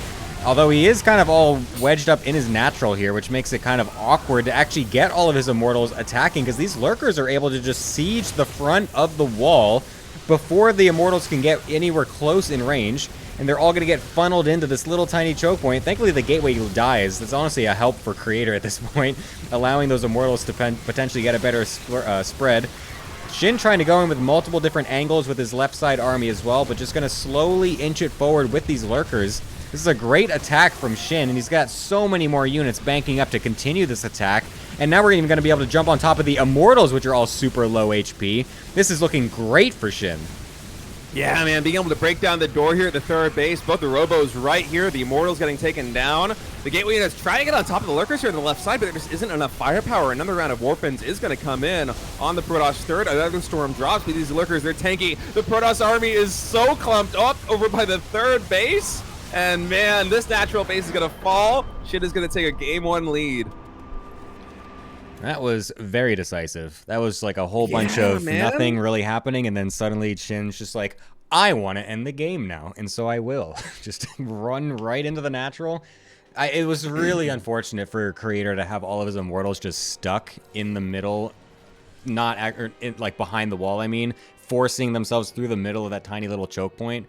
Made it extremely awkward. He couldn't actually engage the army before it was able to set itself up, so if those Immortals were actually outside the wall, then maybe he would have had a better position there. Yeah, I just caught a little bit out of position. I mean, the vision really wasn't there for Creator, and also the early game didn't do him any favors.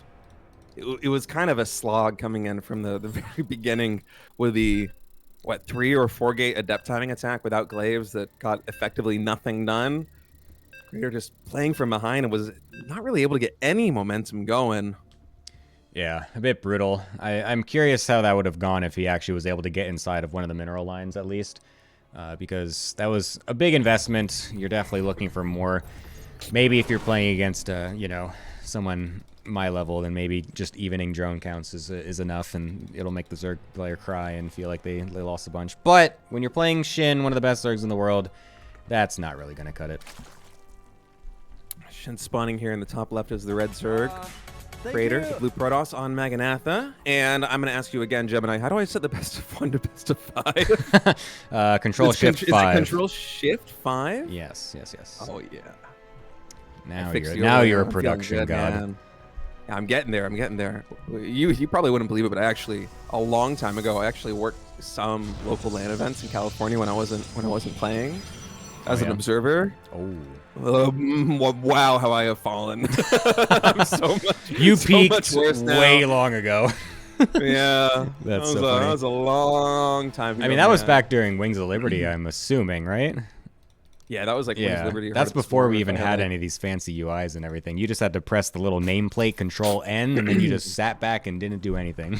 That's literally what I did in the last game. It was like casting from Wings of Liberty, dude. I would have to open the units tab to show you how many workers each guy has. Nice. That's awesome. The StarCraft 2 observer interface has really come a long way since then. I kind of miss those days, though. I do kind of miss the nostalgia of just those very bare bone observer UIs. It kind of, I don't know, it tickles the right little bit of my memory. I don't know. I enjoy. Hey man, watch ASL, right? Brood War doesn't really have too much in terms of like unit tabs and production tabs, do they? That is a good point. Remember there's that time where people were arguing for not having a production tab in StarCraft 2 because it didn't exist in Brood War, and like everyone was saying that because everything is so unsuspected in terms of what's being built, that made it way more hype. I agree with them in some way, but also as somebody who appreciates the finer details of the game, I hate that the idea of that so much. I just remember I want to know what's happening so badly. Yeah. I just remember specifically it being about like ultras or something. So the example that they made was that like if you see that ultras are being produced, it's not that cool. But if you suddenly see 10 ultras pop out of the larva, then it's so cool. And I was like, yeah, they're not wrong. I guess they're not wrong. Like there is something to be gained from that, but I feel like what you lose in terms of information is I'd rather have the info. Yep. I'd rather see what we can see. I do like to see. It's very useful for me. All right, well, let's see what creator he's going to go for in this game. I would be surprised if we saw him again go for something like that 8 adept timing attack that he did in map number 1 with no glaives and the delayed Twilight Council Forge. It seems like it's really an off-meta move. I'm wondering what it is that makes creator want to go for a timing attack like that one against Shin. Like if it's just something that he knows from playing against Shin on the ladder, or if he's just intentionally being a little bit obtuse with his build order selection thing to throw Shin off here in a best of 5 series. Yeah, I don't know. It's hard to say, but I feel like it would be a very big surprise, not just for us, but also for Shin, if Creator were to try to go for something like that again. Yeah, for sure. Thank you, Rainer, by the way, for the fat raid. That's super sick. Welcome, everybody. Plenty of people now to take a look at the RSL qualifiers that we're doing right here. We're doing the Asia Server Qualifiers for our beautiful little event that we've got set up here, crowdfunded by the community with me, State, Tasteless, Ziggy, and some other people. So yeah, welcome, everybody. Thanks, Rainer, for the raid. Yeah, a little bit bootstrapped here. This is my first time casting from home. I think literally more than a year. It feels it's very different not being in a studio, I must say. But still, the games that we've had so far have been really fun. Right now we're casting Creator versus Shin. This is a best of 5, a qualifying match for the RSL Season 1. Shin leading 1-0. It looks like we're going to be going. We're going to be going for our Fast Twilight as well for Creator with glaive. So he still wants the adepts, but this time he's like, wow, yeah, those adepts last game sucked. You know what we should do? Let's just get the upgrade for them. It's like, it's like he just forgot the building or something. This time he's going to be going very hard into it. 3 extra gateways as well. Unfortunately, though, for him, Shin's Overlord is going to come in, and that Stalker is not attacking it quick enough to deny the scout. All 3 gateways and the glaive upgrade are going to get scouted here. This is not what you want to be seeing if you are a creator, especially after that first game got deflected so easily as well. Yeah, we just had 7 Overlords finish for Shin. And so he's not going to be supply block for a very long time, and the Roach Warren's about to finish up. I'm assuming he's just going to be pressing the Roach button very soon here. He's actually trickling out a couple more drones. I'm surprised at this. I guess he has enough links here on the map that he can poke into the third base and really kind of figure out exactly what Creator is going for, because he sees the Twilight Council, but he might not really know that it is in fact just going to be glaives. Creator is not really showing his hand. He does have 12 adepts, but they are not right now at the third base. They're hiding in the natural expansion. Resonating glaives just now finishing. +1 Carapace also being researched here for Zerg. Shen, I feel like he doesn't fully understand the threat that is coming his way. Yes, he is making a lot of lings, Yeah. The fact that we have literally 0 roaches, Gemini, has me a little bit scared for our Zerg player. I'm kind of confused too about that. I'm assuming he just 17. wants to get a, I don't know, be able to keep up with the shades, like with more units that are faster or something. I don't know. Yeah, it's kind of interesting because he got the full scout. He knew exactly what was coming, or should have at least. So now it's going to allow the Adepts to get some pretty good leeway, even going into the main base. And we'll get the nice little position on top of the ramp before the Lings can get fully in. And that is going to be a massive move. So many of these Adepts are still alive. And the Roaches are just going to start popping out just now. I think Shin thought this was Blink. I think he saw the 3 gateways in the main base. He saw the Twilight Council. He's attacked into the 3rd base of Creator with all those Lings. And it was just a handful of Adepts defending. He did not know that Creator was hiding basically a dozen more in the natural expansion. And now he's basically just caught with his pants down. He made a round of, like, what, 50 Lings into one of the biggest Adept glaive timing attacks I think we have seen. This wasn't even 4-gate Adept. This was 5-gate Adept. Yeah. There's so many Adepts, Gemini. It's stupendous how many Adepts we have on the field right now. So much drone damage with it too, and we're even going to be able to recall some of them to save them and get them back home, while we have another wave even finding their way across the map to continue the aggression. Even if he doesn't complete this, which he shouldn't, it's at least going to keep Shin back on his side of the map and allow him more time to get his transition up, get the Immortals, get the charge, get his Forge going.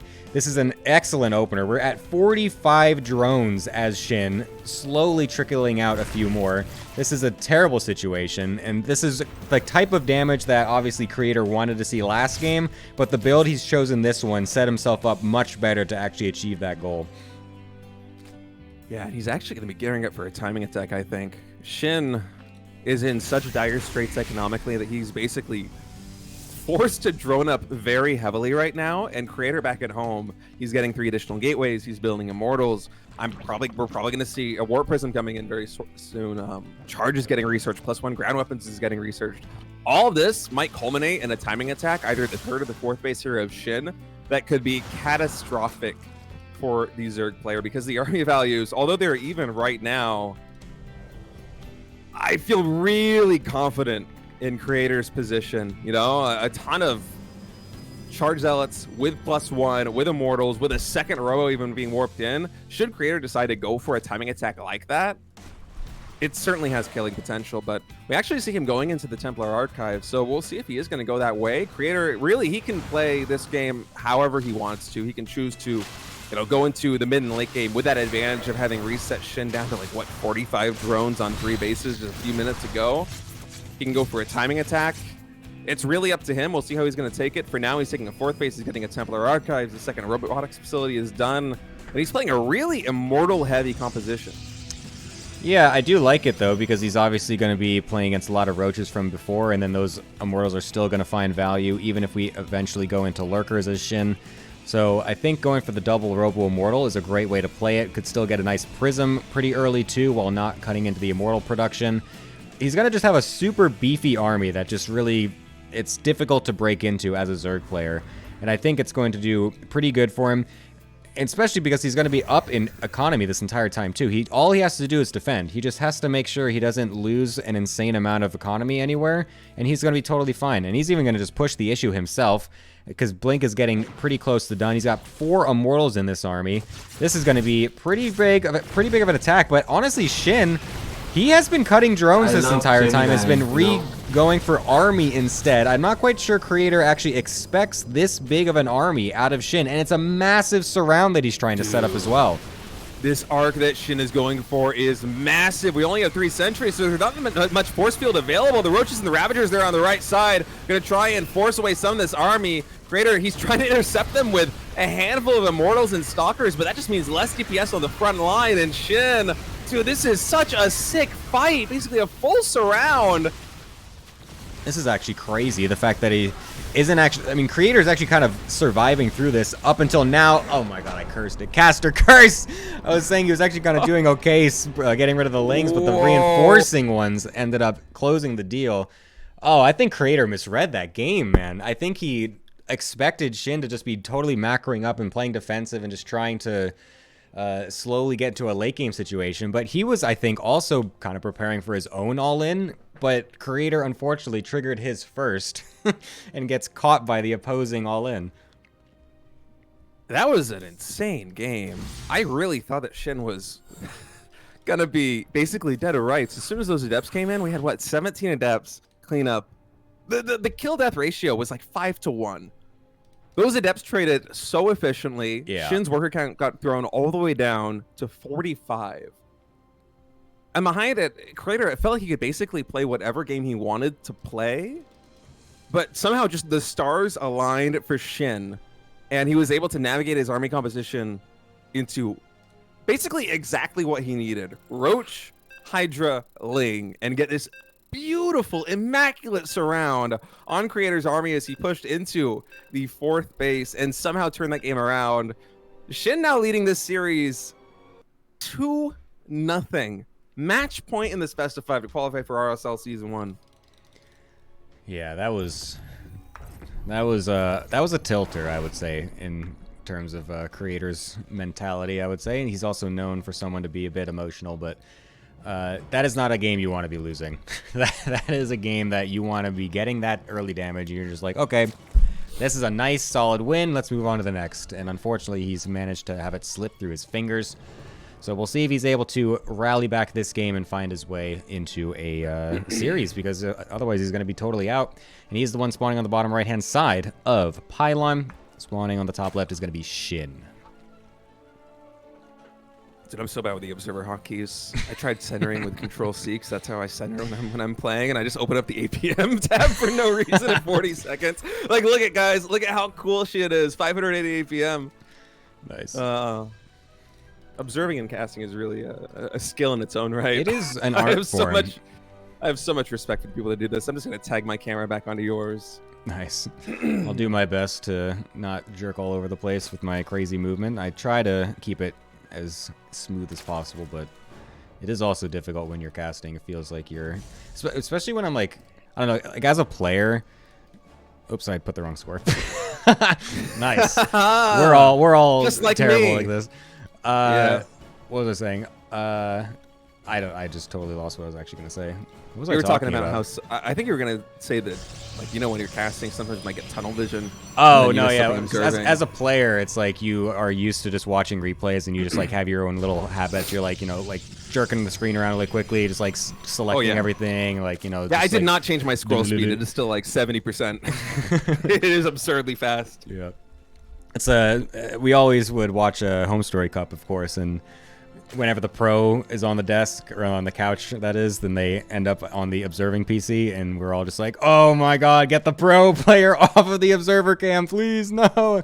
They're just like going all over the place with the most erratic observer movement ever. It's just like, oh no, get Adebisi in there, get Funko, anyone, please. Oh, dude, Adebisi, what a throwback. Yeah, man. I miss that guy. He was a really good Terry player back in the day, too, like Wings of Liberty. I'm not sure if you'll actually remember this. He was one of the better North American Terrans, like just below the pro level. Was he actually that good? I didn't even know that.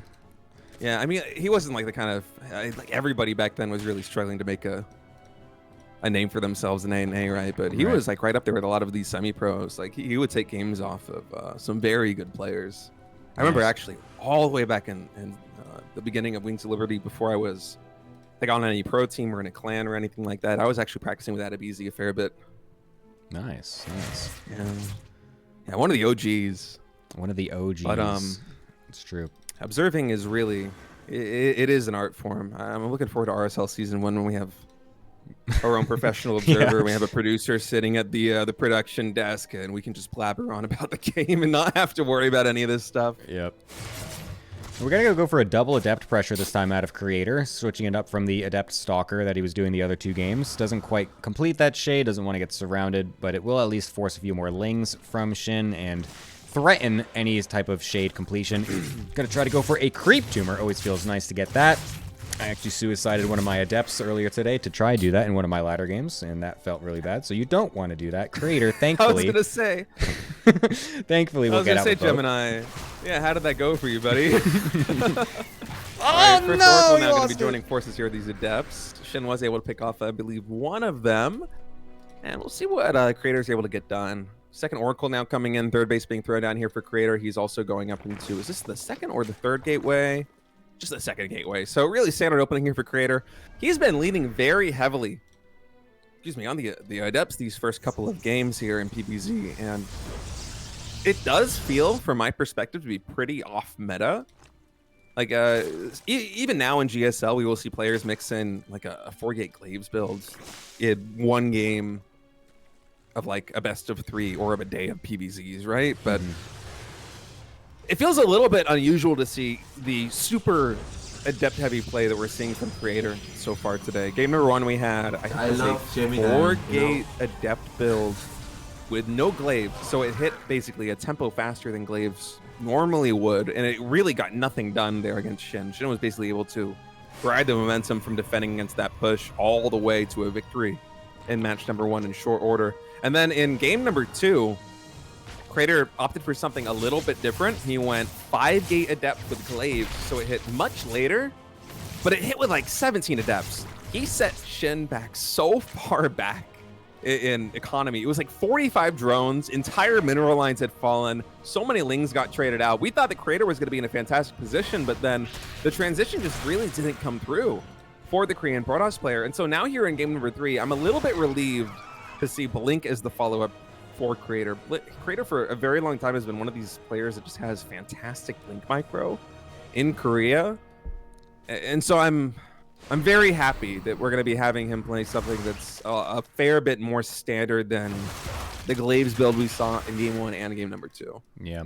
And even as I say that the Forge and the Templar Archives getting thrown down, so this is looking like classic-esque in terms of his approach in PvZ.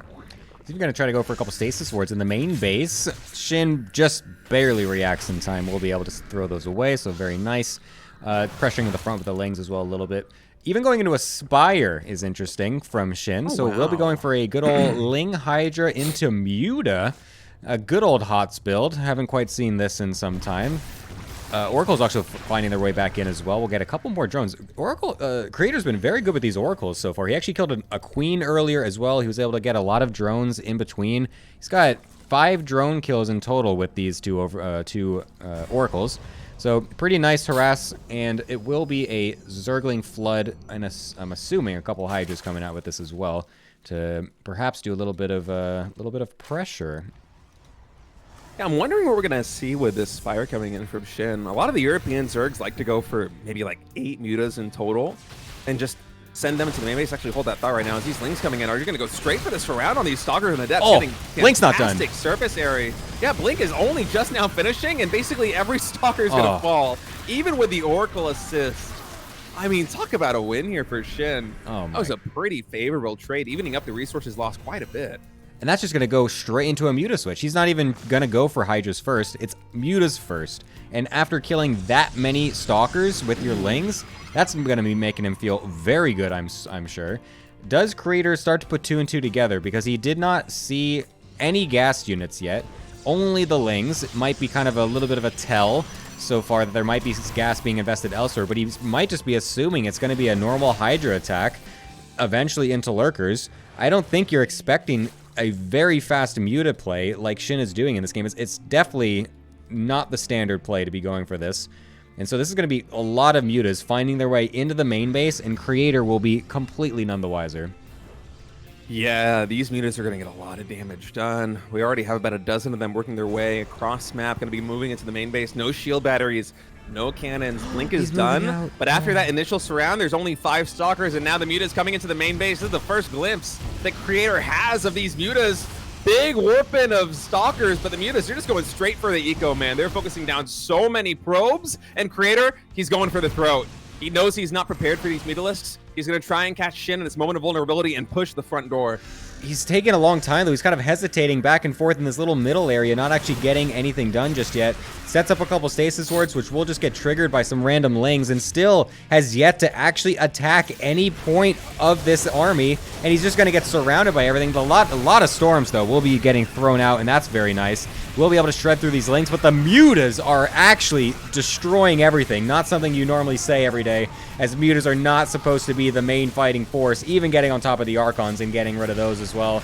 Oh my god, this is a Great defense from Shin after killing already an incredible amount of probes, and he's just going to go full on into the Ling Muta switch. And not even magic boxing the Archon. He's just pure A-moving it as Creator basically on the back foot. Man, that was a beautiful engagement from Shin. His fights, both in Game 2 and here in Game number 3, have been so clean. Just taking the Dream engagement time and time again. His positioning has been fantastic.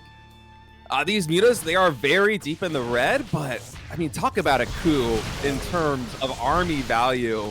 The units lost was so far in favor of Creator at the beginning of this game. We were talking about the Oracle harassment getting so much damage done. And now Shin is in the lead.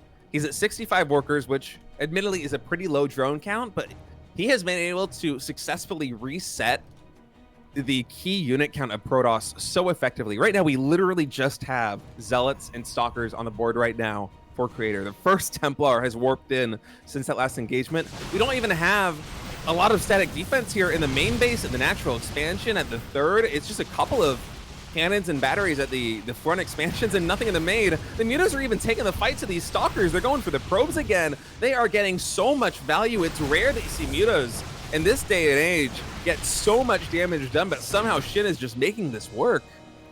Yeah, I thought he overextended just a little bit there in the middle, but ending up being totally fine, I guess. I mean, he did remake some of the Mutas as well. I'm not quite sure if if Creator actually anticipated a continuation of the Muta tech, because he wasn't actually making any more Phoenix. He wasn't really setting up too much extra static D and whatnot. It feels like he kind of just assumed that Shin would give up the Mutas after the initial wave, but he is going full on into it, and he, Creator that is, wasn't fully respecting that, and now that's allowed even more probe damage. Oh, nice catch though with these Mutas on the right. The Stalkers in position to be able to get a couple kills is very good.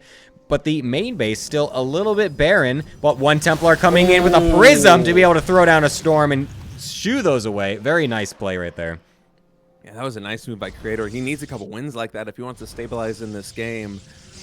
You know, it's very scary when you're playing PvZ like this, and the Muta Ball just keeps getting bigger and bigger and bigger, because eventually your Stalker splits are not enough to cut it. Even if you're maxed on basically nothing but Stalkers, those Mutas are so mobile that they could just hit one base, one spot, take the fight, and with those glaives bounce, you can get so much damage done. And that's what you see Shin exploiting right now, just collapsing on this base here of Creator. Another fantastic Storm, 2 Storms in fact, coming from that Warp Prism High Templar. Really getting a lot of these Mutas in the red. This Archon anchoring the army here for Creator, making it hard for Shin to engage. But you see the damage that these Mutas can do. Basically one-shotting Stalkers every time they throw a volley. You need splash damage here from Creator just to be able to hold on. And I'm hoping that eventually he's going to be able to find his way up to Phoenix with range, because that is really what you need here as Creator to try and stop the bleeding. It's just that without a 5th base, he's hard-pressed to get the gas to actually afford to do that. You can see Shin just coming on these fights. He is so aggressive and so bold because he uses the economy to support this. He just knows. Oh, he's basically trading efficiently. These Storms, again, really good. That Templar very close to having enough energy for another Storm. That Storm basically juked and jived by Shin. And dodge, retreat back, 7 more Mutas in production, joining forces with these Lings.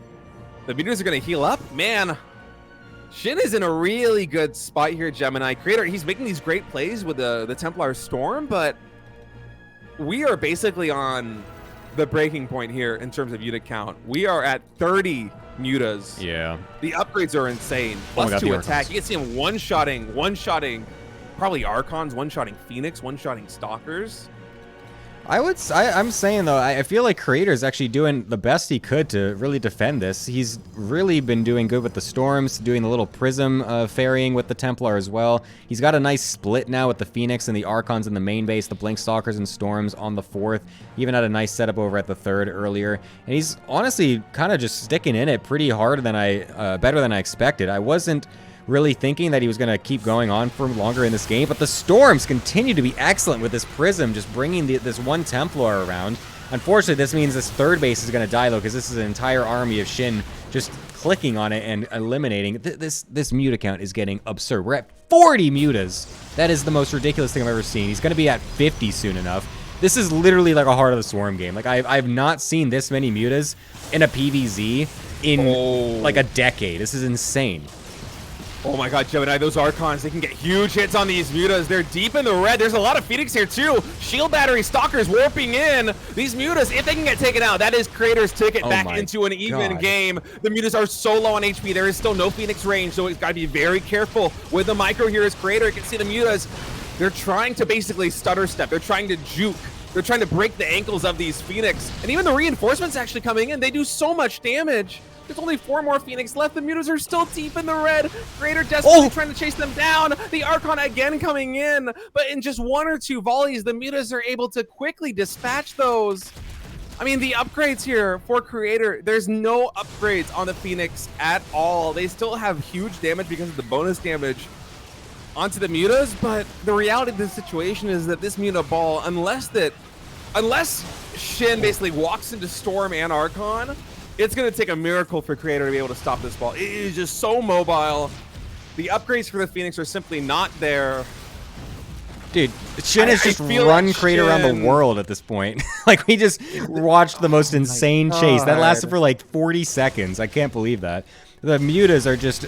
that you cannot pin these things down. If you cannot get the overwhelming Phoenix count with range as well, the Mutas will just continue to run around you so much. We don't have a fleet beacon as Creator, so we can't possibly get into range. It's just so awkward. And now oh my god, 2 different sides. Okay, the Phoenix almost getting flanked by the Mutas on the reinforcements.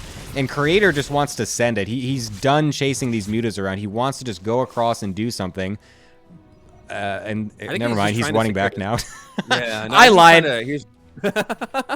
I think he's just trying to secure this 4th base. The reality is here for Creator, he basically needs to catch these Mutas and defend these bases. And besides that, like, there's no world where you win a base trade here as Creator. Oh my god, even the Templar getting sniped by the Mutas. This is just disgusting. Yeah, these Mutas do so much damage. He's done with the Mutas now as well. I mean, after what, like 50 of them, he's lost 85 Mutas this game, by the way. Holy crap. He lost 85 of them, and he still has 28 on the field. That's a ridiculous fucking number. I can't actually believe that. That's ridiculous. The units lost is basically exactly identical. It's 24,350 for Creator and 24,400 for Shin. The difference is that Shin, with these Mutas, has been able to basically take all of the pressure off of his side of the map and run circles around Creator. The total resources gathered here by Shin is just miles ahead of where Protoss is at, because he had that high yield Vespene gas in the center, because he's been able to efficiently saturate these bases now at the bottom left, in the top right. And we have a lurker transition coming in from Zerg. You know, I almost feel like if Shin had decided to just completely send it on the Mutas, there's a world where he just wins with pure Muta. But I respect the choice to transition out of this into high-tech lurkers, because it just takes Creator boxing these Mutas in once with Phoenix, with Archons, with Storms, with Stalkers, and getting the kill on the whole flock, and the game will just be turned on its head. Yeah, the lurkers definitely will give you a bit more leeway. And I feel like, to be honest, I feel like these lurkers are just going to hit like a truck once they actually all get out. I don't feel like Creator's army is well equipped to deal with a fully upgraded lurker count. And you can even see, I feel like Shin is even suiciding a few of these Mutas on purpose here, just to make sure that he can actually get a much better ground army situated, because he knows that this army is not going to be what wins him the game. He's still doing as much as he can with the Mutas, of course, and getting 11 probes even at this point is honestly insane. And the fact that he's still going to get even more is just incredible. You don't even need these Mutas to really stay alive, and the Storms are going to make sure they don't, because that is going to be some nice damage there. But once again, like I said, this is... what, 16 lurkers? There's no immortals. There's no air units. It's almost all Blink Stalker Archon. That is not what you want against 16 lurkers. Seismic Spines is done as well. Creator is going to try and catch him out of position. He's posturing towards this junction between the natural expansion and these extra bases. He's going to have to recall also to deal with the Ling counterattack and the Mutas. These Mutas just such a thorn in his side. Even when it feels like Creator has enough of an army to get a presence on the map, he just immediately brought back home positionally by these Mutas and Lings, because again, the static defense isn't there. He's been sitting at like less than 30 probes for basically the last 10 minutes almost. Right now he's at a dozen. Guys, you start with 12 workers in StarCraft 2. That's how many Creator has right now at the 18-minute mark. Good lord. I mean, the army value is almost even, but there is no eco here for Creator, and I do not know how you're going to take and engage into high-tech lurkers here as Creator. He's going to try and push in. I mean, the Storms are pretty good. The Archon's getting good connections, but the reality of the situation is that Shin's army is just on another level, and we're going to have a 3-0 Shin really just dominating in ZVP. He's going to qualify for the RSL Season 1. Yeah, that was honestly a very impressive showing, all 3 games. One of them being a total smackdown of a push, the second being a comeback from a terrible situation, and the third being a total multitask domination with a style that is out of the meta. We do not see Ling Muta to that extent in PvZ ever, really. That's like completely out of the blue. So very impressive overall from Shin, qualifying directly into RSL. So very well done and honestly well deserved. Yeah, that was a fantastic series. I was sad that we didn't see Shin qualify for GSL Codas this season. And even now, like seeing him play against Creator, I'm even more surprised that he didn't make it in, because he looks just spectacular in ZVP. And this is a matchup that a lot of Zerg players have been struggling with around the world. But I mean, GSL now being what, 12 players here in the first group stage. There's a lot of capable players who aren't making the cut, but if Shin can have a performance like this one in the GSL qualifiers, which I think are taking place tomorrow, I wouldn't be surprised if we saw him in Season 2 of the GSL. I mean, I was just surprised that he wasn't in Season 1, so I think him failing to make Season 2 as well would be a massive shock. I feel like he's honestly the best Zerg in the world, or from Korea at least, I should say. Really? You would put him above guys like Rogue even? I think so, honestly. I feel like Rogue isn't still fully back into the swing of things. Yeah. 1 second, I'm just checking. Okay, never mind. Oh. So, are we going to be going to America server? That's what I thought, for the next but match? apparently, how is this going to work? Apparently, what is the admin saying? Yeah, apparently it's actually Zound didn't agree to play on NA, so we're just staying on Asia. Apparently. Yeah, that makes sense. I was actually really surprised that we played the initial series on America. Well, usually I actually thought that the rules said that you're just supposed to do the best server if it's different, but it says that you're allowed to agree. So yeah, I guess. Yeah, you're allowed to agree. Yeah, it was very kind of Rex to do that. Yeah. No, this is the Asia Server Qualifier. Yep. All right.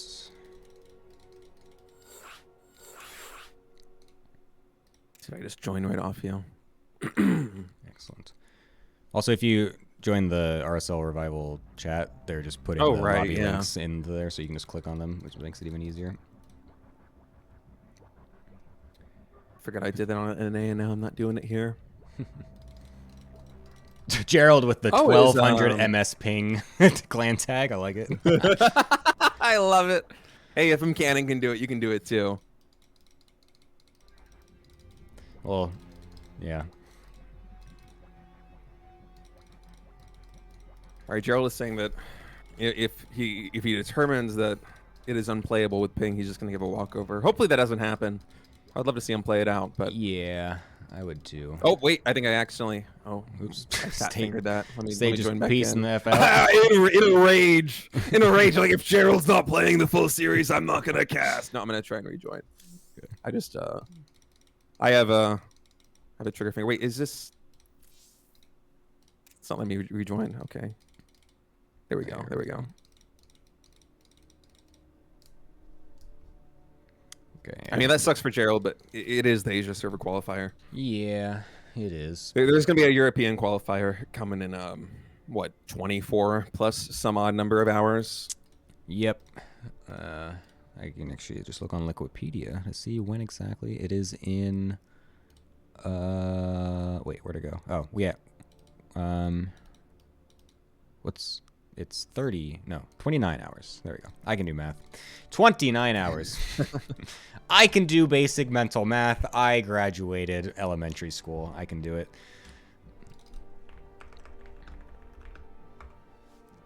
But yeah, it's going to be Gerald versus Sound. Hopefully that the ping is not too much of an issue for Gerald and he tries to just sweat it out a bit because obviously it would be nice to see the full series. However, yeah, I don't know. It would be a bummer if there was a walkover. I mean, especially when the bracket's a little small anyways. Yeah, and also it's like the Asia Server Qualifiers. Like, wait, I have to play on Asia? Yeah. Give me a walkover. It's a little bit, it is a little bit funny. But hopefully it doesn't come to that. As it is, we're going to have Zound spawning here in the top right as the blue Protoss and the barcode with the 1200 MS ping clan tag. It's Gerald as the red Protoss. This is a best of 5. This is a qualifying match for RSL Season 1. Gerald played the opening series of this cast against Rex, and it looked really good in that PBZ. I was actually surprised going into it. I know that Gerald's one of these players that's been on my radar, but I haven't seen a lot of his games over the past couple of years. And Rex is someone that, you know, just because I play on the Korea server, and me and Rex are typically pretty close in MMR, or at least we were last time I was laddering a bunch. I feel like I have a very good feel for where he is at. And I was thinking that Gerald was going to be, screen, thank you very much, Helgi. I was thinking that Gerald was going to be kind of the underdog, but he really showed up and played a fantastic series, took that best of 3-2-0. Oh, I think you might have the bracket in the way. No, somebody's got good. the bracket in the way. I'm not sure. I'm all good. Anyway, I had a mini heart attack when I saw that come in, and I forgot it was a mixed chat. State with the MMR flex. No, not anymore. I haven't. I usually play, like, I will always ladder for a couple of days before, like, a GSL cast or something like that. But when we had that long break from EWC until the server getting renewed, it was, I don't know if I'm going to open up a little bit. It was kind of a sad time for me. I lost a little bit of direction. I was playing League of Legends. I know. I'm sorry. I wasn't that sad. I wasn't Rainer. I reinstalled Overwatch. But no, it was. I took a long break from laddering in StarCraft too. But now that we're back, it is good to be in the swing of things. I've been really enjoying playing on the new maps, on the new patch. It's been a lot of fun. So my MMR, I am certainly not where I was at last year when we were going into EWC. Rex and all these guys are definitely leagues above me right now. But yeah, it'll be fun watching this PvP. I was actually a little bit, it sounds evil, but I was hoping a little bit that we would have a PvP GSL finals this season. Just because I kind of wanted to do a deep dive into this matchup a little bit, because I'm not really sure what it's going to look like on a lot of these new maps on the new patch. Because the shield overcharge, you know, I think back to GSLs in the past where we had, like, I think it was last year when Stats was popularizing this 2-gate opening that was really sentry focused for the expand in a time where basically every single Korean player was going for all-ins. It was like basically just max specs in Europe who would go for fast expand, and then Korean PvP was a cheese fest. And Stats was able to basically make this macro play work with sentries, and that was before energy recharge was on the table. And so now for me, I really want to kind of do a deep dive into this matchup. And I was sad that we didn't really get a deep dive into too many matchups in GSL, because basically I think literally every single group had at least one Protoss, one Terran, one Zerg, which is fantastic for balance, but yeah, is a little bit sad if you really want to learn about specific matchups. It's fantastic for every other scenario. Yeah. Yeah, PvP, honestly, I say this all the time, and I think PvP is extremely underrated. I think that PvP is one of the most fun and interesting matchups to watch if you actually know what you're looking at. And so seeing all the different builds interact, and especially once it gets to the mid and late game where it's sometimes a disruptor war, a dodgeball situation, makes for some very entertaining matches. And so I've always been a big PvP watcher enthusiast, to be honest. Yeah, I don't like dodgeball, but I like the rest of PvP. Dude, playing it is the worst thing ever, but watching it is awesome, dude. Like, just watching disruptors just go all over the place and just get these massive hits everywhere. It's so sick. Agree to disagree with you on that one. I hate you, State. I'm still too old school, man. I am not a fan of the disruptor too much. It leads to some fun moments, but when it's like a super disruptor-based army composition, that's what I hate. I like it when they're mixed in, you know, but like when it's like Blinkstalker Disruptor versus Blinkstalker Disruptor, I'm like, please kill me. Dude, it's so fun to watch. I mean, I literally have a disruptor on my waiting screen. I just have a big disruptor right next to me. I love it. Yeah, I noticed that. All right, so we'd have Hallucinated Oracle coming in. Basically mirrored builds thus far for these guys. Gerald did get a faster Nexus up, so he's about 2 workers ahead in total. be sending these 2 Adepts in. Oh, we don't have a pylon going, or a shield battery getting warped into the wall in here for Zound. So getting caught a little bit unprepared here. You got to be careful having that probe there. Force fields are going to be able basically to keep the Adepts away from the probes is what Zound is doing with those force fields. It might look like overkill, but this is Zound. Like, I don't want to lose any more than 2 workers. So yeah, those Adepts went to prison. 2 probes are gonna fall, and behind it, Gerald, he's taking the 3rd base. He got some good scouting information. And looking at the buildings tab right now, we have 2 gateways for both of these guys. Zound is adding in his additional gateways a little bit more quickly, but yeah, it's still effectively mirrored builds. I would be surprised if Zound didn't go for a 3rd base really soon here. He is setting up for the pylon. There is a warpism on the board. It is interesting. Oh, wait, never mind. I was just going to say they just finished up. Okay. I was like, why are we getting a prism to attack when we only got 2 gateways? But yeah, the other 2 just were warping in there. So we have the full 4 gateways. So we are going to be getting some more pressure from Zound to try and see if he can cancel this 3rd base or maybe even win the game. But I feel like it's a bit difficult to actually end it when you're in just a 4-gate versus 3 situation, blink versus blink. You need to really have just impeccable blink micro and way overwhelming numbers to actually win the game. And I like the hallucinated stalkers from Gerald. Unfortunately, there's an observer over top, so we will be able to see that as Zound. So this blink situation will be getting underway, and there's nice battery placement from both natural and 3rd base, giving a lot of coverage for Gerald Stalkers, but the unit count overwhelmingly favors Zound in this particular engagement so far. Yeah, I'm surprised we actually don't have a probe pull. Okay, now it's coming in here on the Nexus as Zound's gonna be blinking on top. Dude, Gerald had fantastic unit positioning and micro in that fight, but look at how low HP all of Zound's Stalkers are. He's been doing such a good job of keeping them alive. Now, finally, Gerald actually building up some momentum. The Stalker count's even. He's blinking forward. He's gonna get the Warp Prism. No! A little bit of mistargeting instead. In fact, I think he's just opting to go for the Stalkers. Wow. I wonder if that was a calculation or if that was a mistake, because my instinct there, if I'm Gerald, I'm like, okay, I need to kill the Warp Prism right now. Maybe he thought it was empty and didn't realize there was 1 or 2 more Stalkers still in it. But in any case, really beautiful micro from Gerald, just barely holding on there. Yeah, that was I mean, that was just fantastic. Zound had a lot of power behind that push because his 3rd base was so delayed. He even had a worker cut for a while. And, you know, he was able to get worker damage done, which means things are going to equalize after we had that probe pull coming in from Gerald. But really, just a fantastic defense. Living up to his clan tag. Yeah. But no, that was honestly very good. It was a bit unfortunate for Zound towards the end of that attack too. Oh my god, my screen is bugging out with some something being canceled right when it was paused, and there's like just a giant bubble of warped space time on my screen right now. This is insane. But it's an Archon toilet for Wings of Liberty. Yeah, but it was really unfortunate for Zound because he accidentally blinked his entire army back towards the end of that fight, and that totally messed up some of his engagement there. Okay, I'm not a ref. Okay, I thought I had to unpause. Okay, there, got it. Great. But yeah, a bit unfortunate for Zound towards the back end of the fight, and like you said, all the units were so low on HP that it allowed Gerald to just be able to one-tap them basically on the back end. And yeah, Zound with a pretty promising looking attack at first, but Gerald with an even better defense, and now with that 3rd base fully set up, he's actually cut probes to take a 4th base and also get his massive gateway flood going out as well. So he will be just down in probes a little bit for now, but he has already seen the benefit of the faster economy and should be setting himself pretty nicely for a mid-game.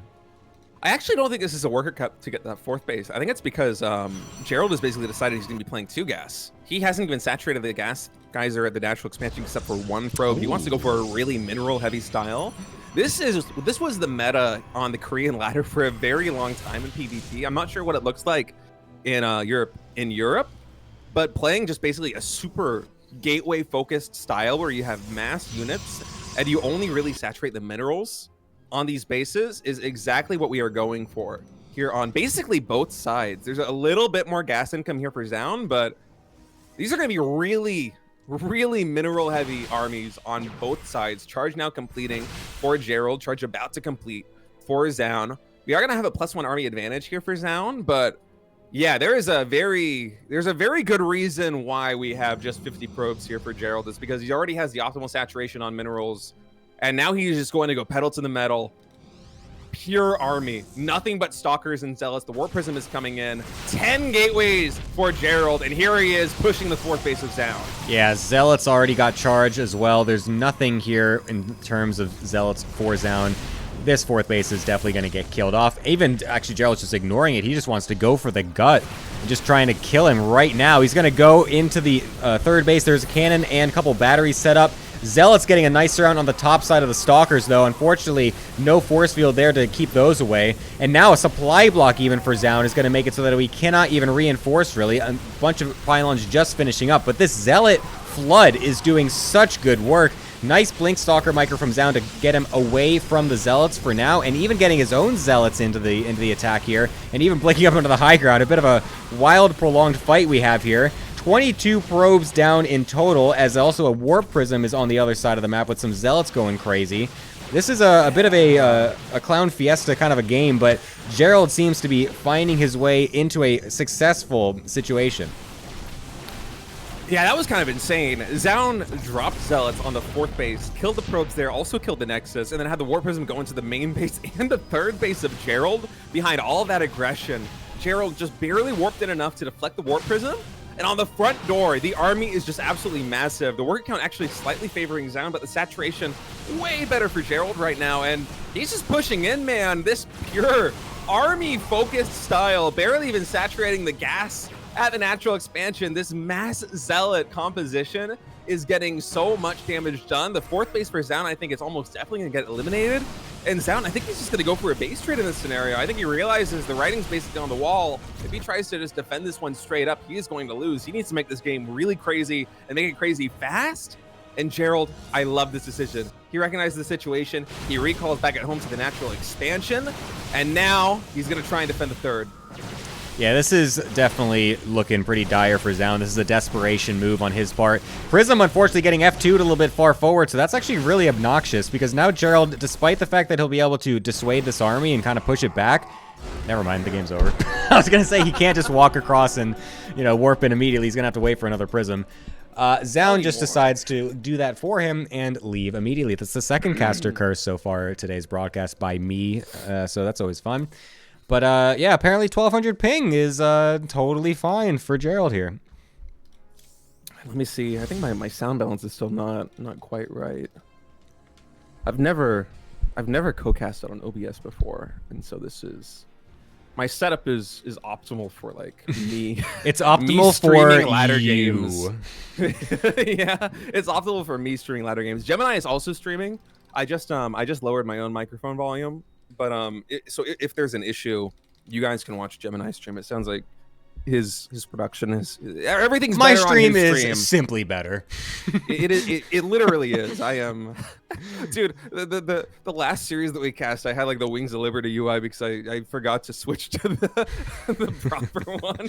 I had to open the units tab to show you guys how many workers each guy had. Yeah, go to Gemini stream if you want professional setup. Mine is like the Clown Fiesta of StarCraft streaming. There's a special vibe with that though, man. I kind of appreciate that. But yeah, a nice situation. Can you join up? Okay, there you go. They were up. Yeah, I'm joining. Start. Zound just says Gosu.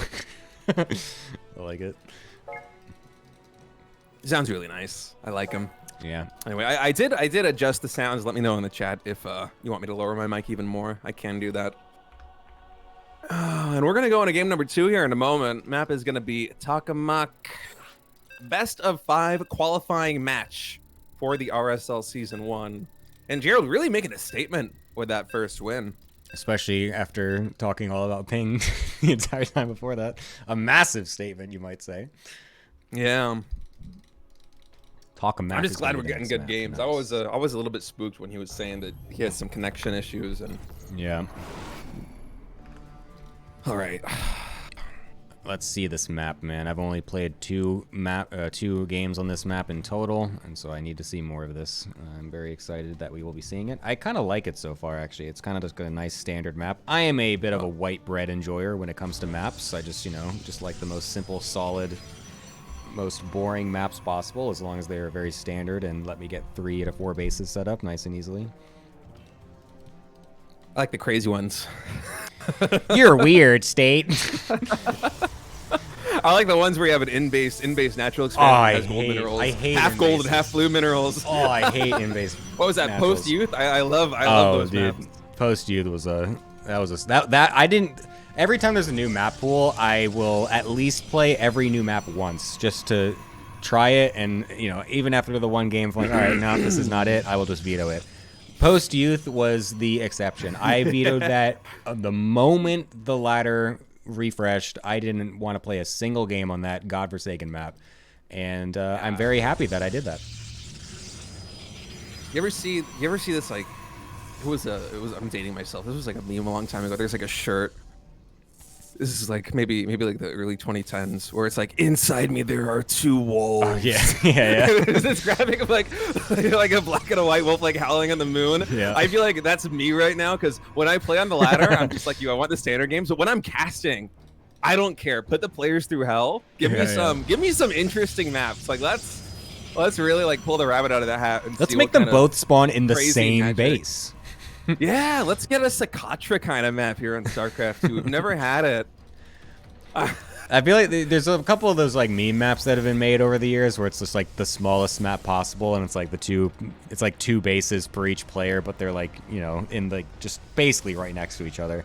And I'm just very curious what a pro game would actually look like on a map like that. Let's just try it out sometime. A man after my own heart. This is the kind of move that I love to do too. Just throw it on a shield battery and just lock that probe in. Now, is Zaun also a man after my own heart? Is he going to recall this probe? Because that's what I do when this happens to me. I never know what to do, to be honest. In PvT, I just recall it every time because that's definitely worth it. But in PvP, I don't know. I feel like... Oh, the surround! He's just going to... No, he didn't kill it! 1200 MS! 1200 no! MS! The ping. Not the ping. Oh, no, he let his shield battery finish. Oh my god. The ping... Take it, the ping, give it away. I mean, it will with the probes round, but the shield battery, that's on you, bro. Oh my goodness. Thank God he didn't accidentally leave his other probe in the main. That would have been so tragic if he locked his own probe from his natural so he couldn't expand on time. Yeah. A little bit of a unlucky start here for Gerald. Anytime you let that shield battery finish, it's a feels bad, man. But as we have it, both players expanding. Sentry Stalker going to be the additional follow-up here for Red Protoss player Gerald. In the top right, Zaun, he's got two adepts moving across map in addition to these two stalkers that are poking at this shield battery here on the front line. That is going to finish.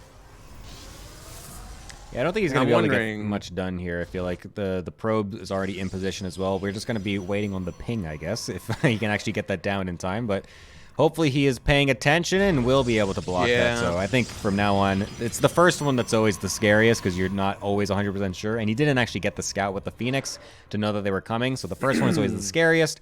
And after that, he should be pretty much fully prepared to continually block these adepts from getting in. Yeah, Gerald should be fine. Twilight Council finishing for both players. Blink starting up for both of them. And ooh, actually, Gerald opting to go for the first one. Oh, no! Ping! Oh, little... No. That adept basically just shimmied right on through that force field to get back That home. was wild. He just, like, phased through the thing. Yeah, that happens sometimes when you cast the force field, like, right on the unit. Yeah. There was a bug for a long time with the Immortal where if you, like, boxed it in the force fields, it would just stop attacking. Yeah, I remember that. I'm pretty sure they patched that out. But yeah, it's gone. Those were dark times. Dude, you remember when command centers could load bunkers? I do remember this. That was the sickest thing ever. Shakura's Plateau. That was a lot of fun. that was a fun, like, 2 or 3 days on the ladder before they hotfixed that thing out. Ooh, forward pylon by Gerald as well. That's nice. Kind of cheeky. A big switch up from last game, considering he was on the defensive, but now looking like he might be trying to go for a bit more of an aggressive opener. Might even proxy a gateway here. Yeah, 2 more gateways in production here in the main base of Gerald. We'll have to wait and see if he's going to proxy one forward. Behind all this, by the way, he has been non-stop with the warp ins off of those 2 gateways. So he's sitting at, 6 stalkers and 2 sentries right now back at home. And it does look like he's going to be going for some kind of timing attack. Now, those 2 adepts are working their way into the main base here. That's so unfortunate. Yeah, no more probe in the wall, and so they're going to pick off 4 probes in total. Really nice move right there from Zaun. And he also saw the stalker count being very high. He did not see the additional gateways, I believe. I'll go ahead and check his vision. No, he did not, but I think alarm bells are going to be ringing a little bit when you see that many stalkers in the main base of your opponent with no third base. Hallucinate Phoenix to be sent out. Zound behind all of this, by the way. Going for a proxy Dark Shrine at the 9 o'clock position. Now this is the no PvP detection. I want to see. Yeah, no detection here for European Protoss, Gerald. Yeah, I think that's going to be Zound's going to push into the third. I mean, the fact that Zound is going for he's doing the exact same thing, basically. It's the same 4-gate blink with a prism attack, but now just switching it up with the Dark Shrine as well. I don't think Gerald is going to be expecting this at all. He's going to be looking at this and defending it totally fine because he's got also his 5th gateway coming online now. He's going to have more production. He's going to see that he's totally fine in this attack, and I don't know if he's going to put 2 and 2 together that there's also going to be a Dark Shrine coming in on the back end because there is no Robo in production. We're going for just the Blink War, and Zound's doing pretty decently on the micro himself, but these Stalkers are such low HP, just like the last game. They're going to start to thin out towards the back end of the fight, and Gerald will be able to take this. But again, the question is, can he expect a sudden Dark Templar switch behind this? Because this is, Gemini, like I said, exactly the same look as last game.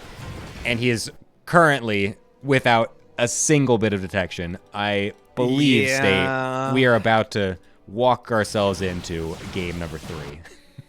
I think so. I mean, these 2 Dark Templar coming in. There's literally no detection. Robo just now getting thrown down in the main base. He's putting the pieces together. Too late. Gerald. Oh, no. There's the swipe. I think it might even be a safety Robo. All right. Well, is Zound going to focus fire down that robotics facility? In the meantime, by the way, the Stalkers, they are blinking here in the main. DT's getting warped in now on the defense. That pylon is going to go down. You can see.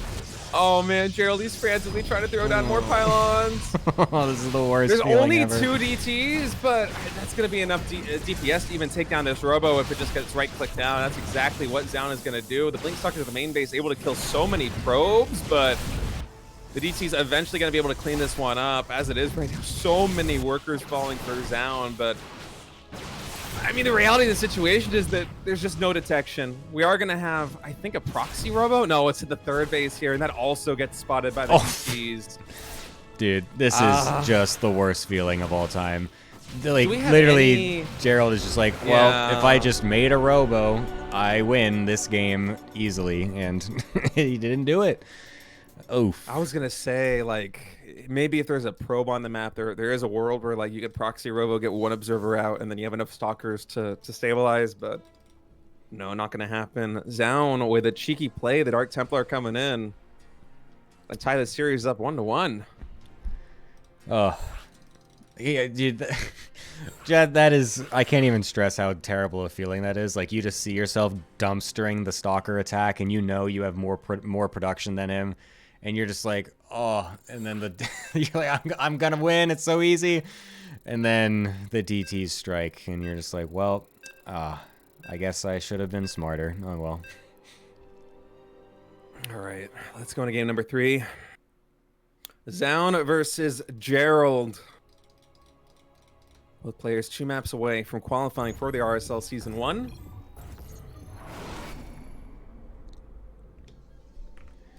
Nice. Yeah, sorry guys about the the sniffles of my voice breaking a little bit. I have a laryngitis, and it took a insane concoction of medicine for me to get through the last 3 days of GSL, and now I am just dying. It is so you're not getting me at my full strength right now.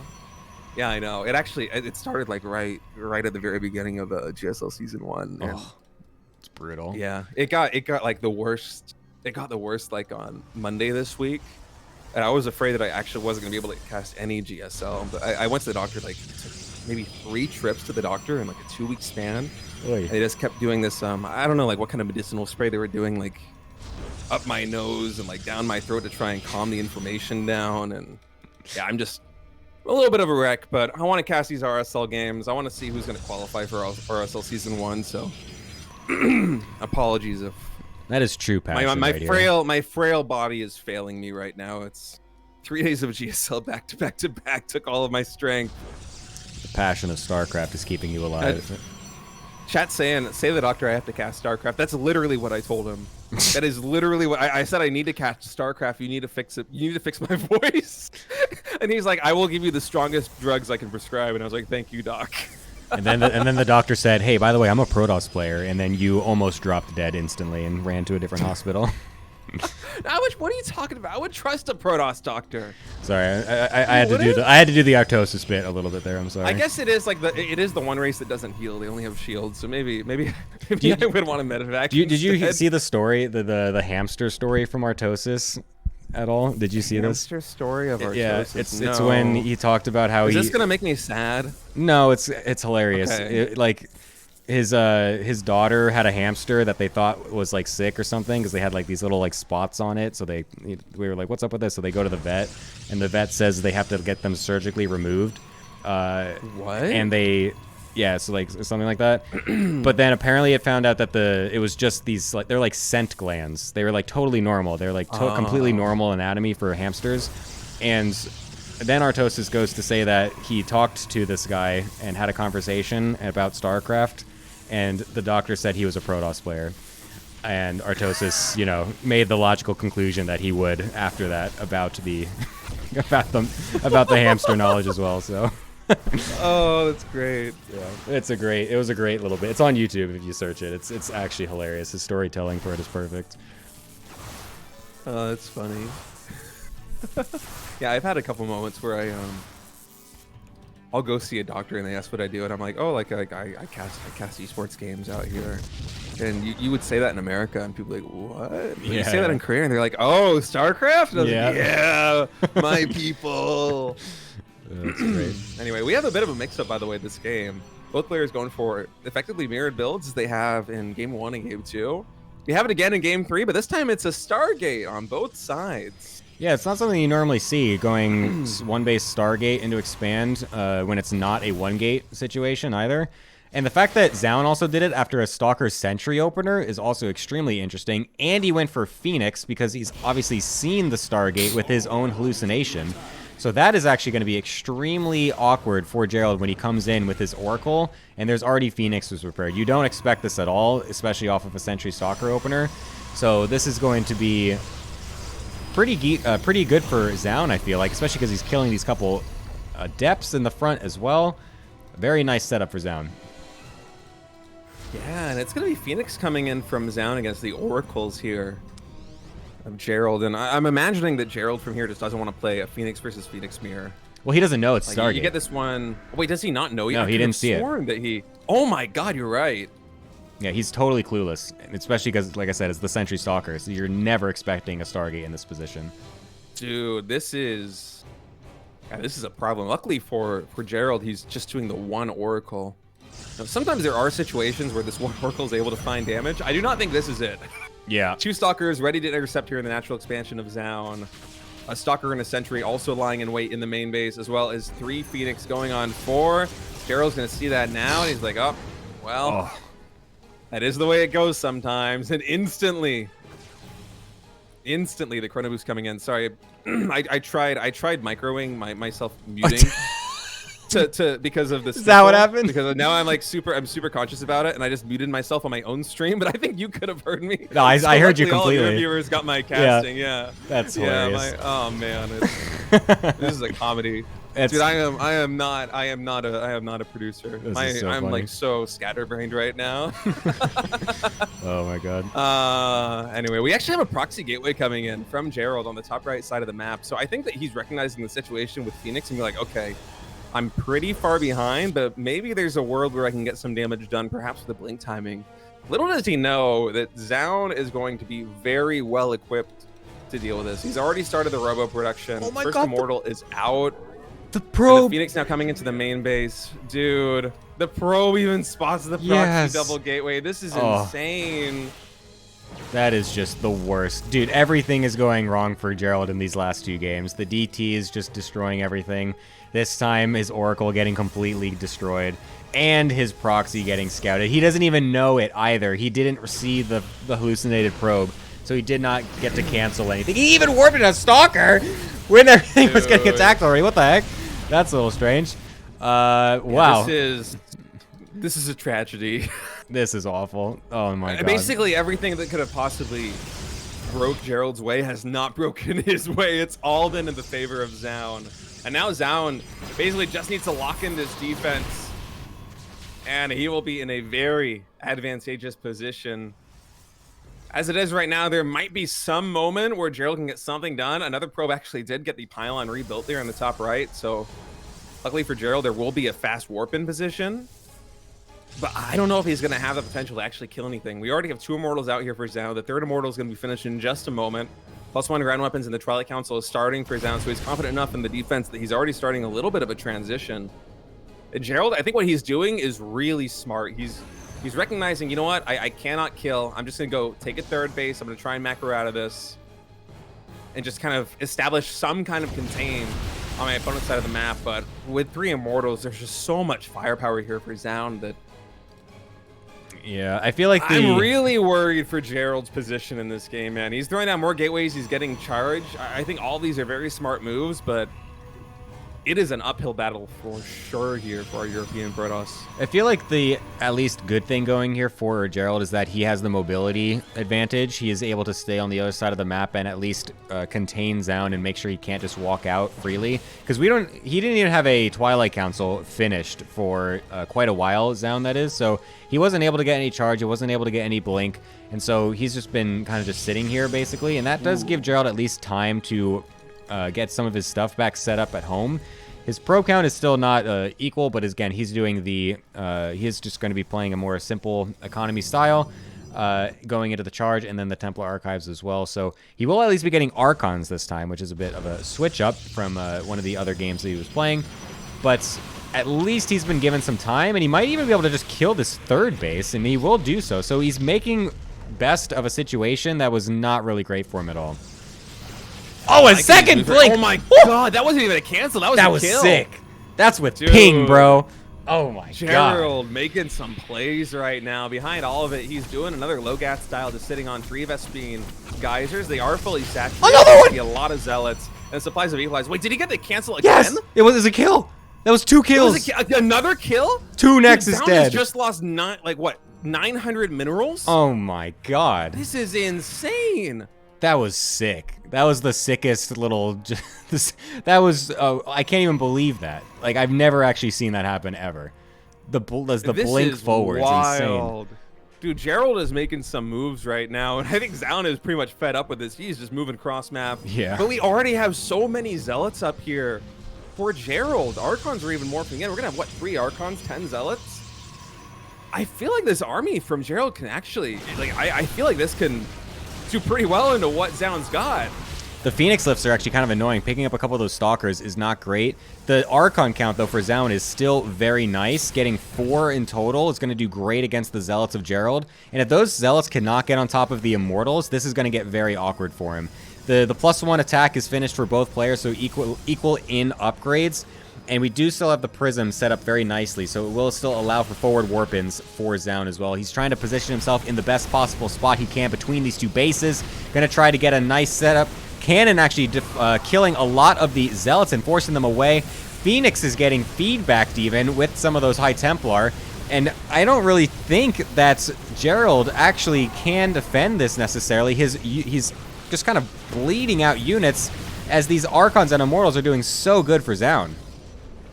Man, Zound just had a really good engagement right there. Those Archons got so much value. I feel like on an open battlefield, Gerald's army can do a lot better, but Zound just using the terrain to his best advantage, working his way basically into a corner of these Immortals, forcing away the Stalkers on the left side, getting a very favorable trade there. Even the Micro with a Warp Prism right now, just fantastic from our Korean Protoss. And this push is going to break the back of Gerald. Gerald made some really good plays to come back in this game, but at the end of the day, this timing attack just a little bit too much. Yep, it was a good attempt. I love the Nexus snipes from Gerald. The activity he had with all of his Stalkers was the best that he could do with his situation, but unfortunately, the pure brunt of the attack for Zound was too much. That army composition was extremely deadly, and Gerald just barely couldn't get enough Zealots out, could not get the correct engagement. Zound will go up in the series 2-1 so far, 1 more game, and he is qualified for the RSL Arrival Season 1. I really think in a perfect world, if Gerald is able to get like a 180-degree surround on that fight, like come from 3 different angles with the Zealots, that maybe he's able to mitigate the splash damage enough and the Immortals DPS versus Armored enough that he can stabilize back at home. But Azoun just did such a good job of basically sequestering off that one army at the third base and then finding himself in this spot between the third and the natural expansion where there was really nothing Gerald could do to get to the warp prism, to get a good surround with the zealots, to find any effective angle of attack. And the army efficiency was just absolutely insane. Like, I'm looking at the resources lost or the army value graph right now, and it is like straight down for a European Protoss player, despite the army values being really even, because the positioning was just so superb. Yeah, and this is also, of course, I mean, it was all an uphill struggle from Gerald, so he's going to be looking for a much better situation in our potentially last game coming in here on Maganatha. A bit of a bigger map, so perhaps a little bit more room for some more defensive plays, or just a better situation to do a little proxy. So who knows? Maybe we'll get some proxy robo or something to finish it off for Zoun. Maybe wants to end it nice and quick. We'll have to see. Yeah, it is match point. Zoun, one map boon away from qualifying for the RSL Season 1. Gerald, he's been doing a really good job, I have to say. He is really making a statement, taking out Rex 2-0 in the opening series, and now here against Zoun, having some great moves, putting up a great fight. Gerald spawning in the top left. He is our red European Protoss player, and Zoun in the bottom right, the blue Korean Protoss player. Let me update the score bug. Oh man, I've gotten so good at this. I feel like I'm setting hotkeys. I'm like setting my control groups at the start of the game. It does feel good when you get the muscle memory down. You just do it all in one stroke, and you're just like, damn, I'm a production master over here. I'm not quite there yet, but we've made great strides since we started this cast like an hour and a half ago. Again, if you guys want the really good observing, head on over to Gemini's stream. He's gonna do a much better job than I am. If you want just totally mediocre observing, then yes, head over to my stream. I have no Mapu. Mediocre is better than whatever it is that I'm doing right now. I am no Mapu. I will say that. Yeah. But I try. You think we're gonna see fast expands again on both sides? What are you expecting here? Yeah, I wouldn't be surprised. But like I said, I still kind of want to see a proxy. That'd be pretty fun. I feel like this map specifically has a lot of opportunities to proxy in some really weird spots that are a bit difficult to scout. So that is kind of what I was keeping my eyes out for. But it doesn't really seem like any of them are sending out any probes to do that. Just going to be scouting with them as normal. So no proxies, at least for now. They've been doing a couple mid-game or like late early game proxies in the previous games. So maybe those are going to still be on the cards. I really did like the fast DT switch, though, from the second game out of Zoun. Honestly, those types of games, those types of builds are the thing that I love the most, where you show the exact same thing twice in a row, but just with like the tiniest little switch up that will catch your opponent off guard. And I think he did that extremely well in that second game with the DT switch after the blink attack. Yeah, it showed a little bit of the preparation coming in. I mean, Zoun is one of these guys that, whether it be in GSL or the qualifiers or any other real tournament, he likes to have a couple of different tricks up his sleeve and have things that kind of play off of other strategies that were deployed earlier on in the series. And so the fact that he went for, blink pressure with a warp prism earlier on with the third base behind it, and then made it look like almost the exact same thing but had a DT in the other game is just some really smart planning, because it really had Gerald fooled. It looked like it was the exact same strategy from Gerald's perspective, and then the DTs come in. The Robo had just started warping into the main base. It's literally checkmate. DTs are one of these units that, if you're not ready for them, it is game over. It's not like a Cloak Banshee where, maybe you have a shield battery and you can buy yourself a little bit more time because your probes aren't falling super quickly. The DT just kills everything. The DPS is actually insane on that unit. For sure. Little probe war happening on the watchtower on the right, and Gerald will be forced to run away. So vision advantage here for Zoun for now, but the hallucinated Phoenix will make its way across and be able to see everything anyways from both players. And Gerald's actually been able to get a much quicker Twilight Council than Zoun. Looks like Zoun went for just one extra sentry, so that did delay his Twilight Council just a little bit.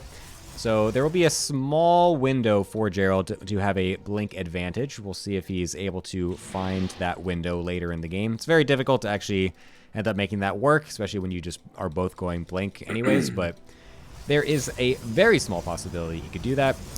So yeah, maybe he's going to go for some aggressive Blink stuff again, as he is going for a fast third gateway. So perhaps that will be on the cards here.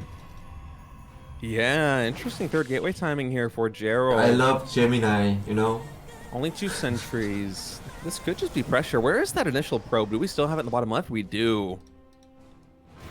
I wonder, once he gets that watchtower control back, he's going to confirm that the probe was able to leave that bottom left side of the map. Dude, this is the second game now that Zound's done this. He does the hallucinated probes to scout all the edges of the map. I honestly love this. I first thought of doing this after, I think I saw Showtime do it originally. In PvT, though, when you're going against a one-base Terran who walled off, and then you hallucinate the probes to scout all the edges to see if there's a proxy factory or whatever on the map. But seeing it now in PvP, where he just does it as a standard mid-game, or just, again, later early game thing, where it's just to find these kind of oddly timed proxied pylons for the mid-game pressure, it's pretty cool. I quite like it. Yeah, this is a really cool play. I feel like we don't see this very often in Korean PvP. At least we haven't at the GSL Code S level just yet. But it makes a lot more sense now, especially with the energy recharge being an ability on the Nexus. You have a lot more energy just available to you with those sentries earlier on. And no, it is worth 1 Chrono Boost just to confirm there are no proxies. There's no hidden Dark Shrine. There's no Gateway or Robo. That's going to be causing me problems later. So I love that adjustment from Zound. That's something I got to mix into some of my own games, honestly. Yeah. And from Gerald's side of things, it's not actually going to be much pressure. It seems like that earlier third gateway was more of a safety play, as he went for a very fast third Nexus. It's a little bit ahead of Zound in terms of the expansion department. And really just a very mirrored game with the exception of the worker count. Gerald has been pumping probes basically nonstop, whereas Zound, we've had a couple more probe cuts. And that's culminated in a 10 worker lead. That's for wild. The European Protoss player. I feel like you don't normally see a difference that big this early in basically mirrored builds. Like, that is, yeah, a massive probe lead here for Gerald. It feels like he's just kind of playing a slightly different style overall. Actually, never mind, he doesn't even have a second gas or a third gas at the natural, so he is still going to be going for the super low eco style. We'll be getting caught off a little bit over on the right side, so we'll have to run away from these stalkers. Another nice shot from Zound on top of those, so at least an army advantage lead for Zound, as that's obviously where all those resources have gone. He's cut the probes to get a much bigger army, much faster, and he's already got the 6 gateways completed for a big potential attack. Ooh, and these 2 adepts. Yeah. I like these little moves coming in from Gerald. Now those gateways are done. Charge about to finish. Zound is posturing for an attack here in the center of the map. There is a warp prism available. He's going to be trying to break down this third base, but I don't know, man. Gerald's got a lot of money. Those gateways are finishing up. Charge about to be done. A couple warp ins here for Gerald could be huge, but Zound taking the high ground with a really nice force field, catching one of those sentries, a high energy sentry at that. Oh no, he's getting on top of the production. Gemini! Thankfully, there's another pylon, so it doesn't quite lose all those gateways just yet, but the count of stalkers is just massive for Zound. Looks like Gerald just did not expect this type of attack whatsoever, as he's even taking a 4th base during all of this. Zound is sitting here at 47 probes, barely more than 2 base economy, and he's just getting absolutely overrun by this amount of stalkers. The Prism was able to get killed, but a single G comes out, as Zound will be able to find his way into the RSL. Wow, dude, what a decisive push. I was really thinking that Gerald, with 1 or 2 warp-ins might be able to stabilize, but Zound just took such a dominant position at the top of the ramp and was able to force field basically everything out, caught even the high energy sentry, and then from Gerald's perspective, what do? He felt like he needed to blink forward to try and get on top of that warp prism, try and take control of the center, but Zound just a little bit too far ahead in tempo, and I guess that worker cut kind of paid dividends in the end. I guess it translated, and it's just enough army for him to close this one out, and he's going to qualify for RSL Season 1. Excellent. So we got a Zerg and a Protoss in our qualification today.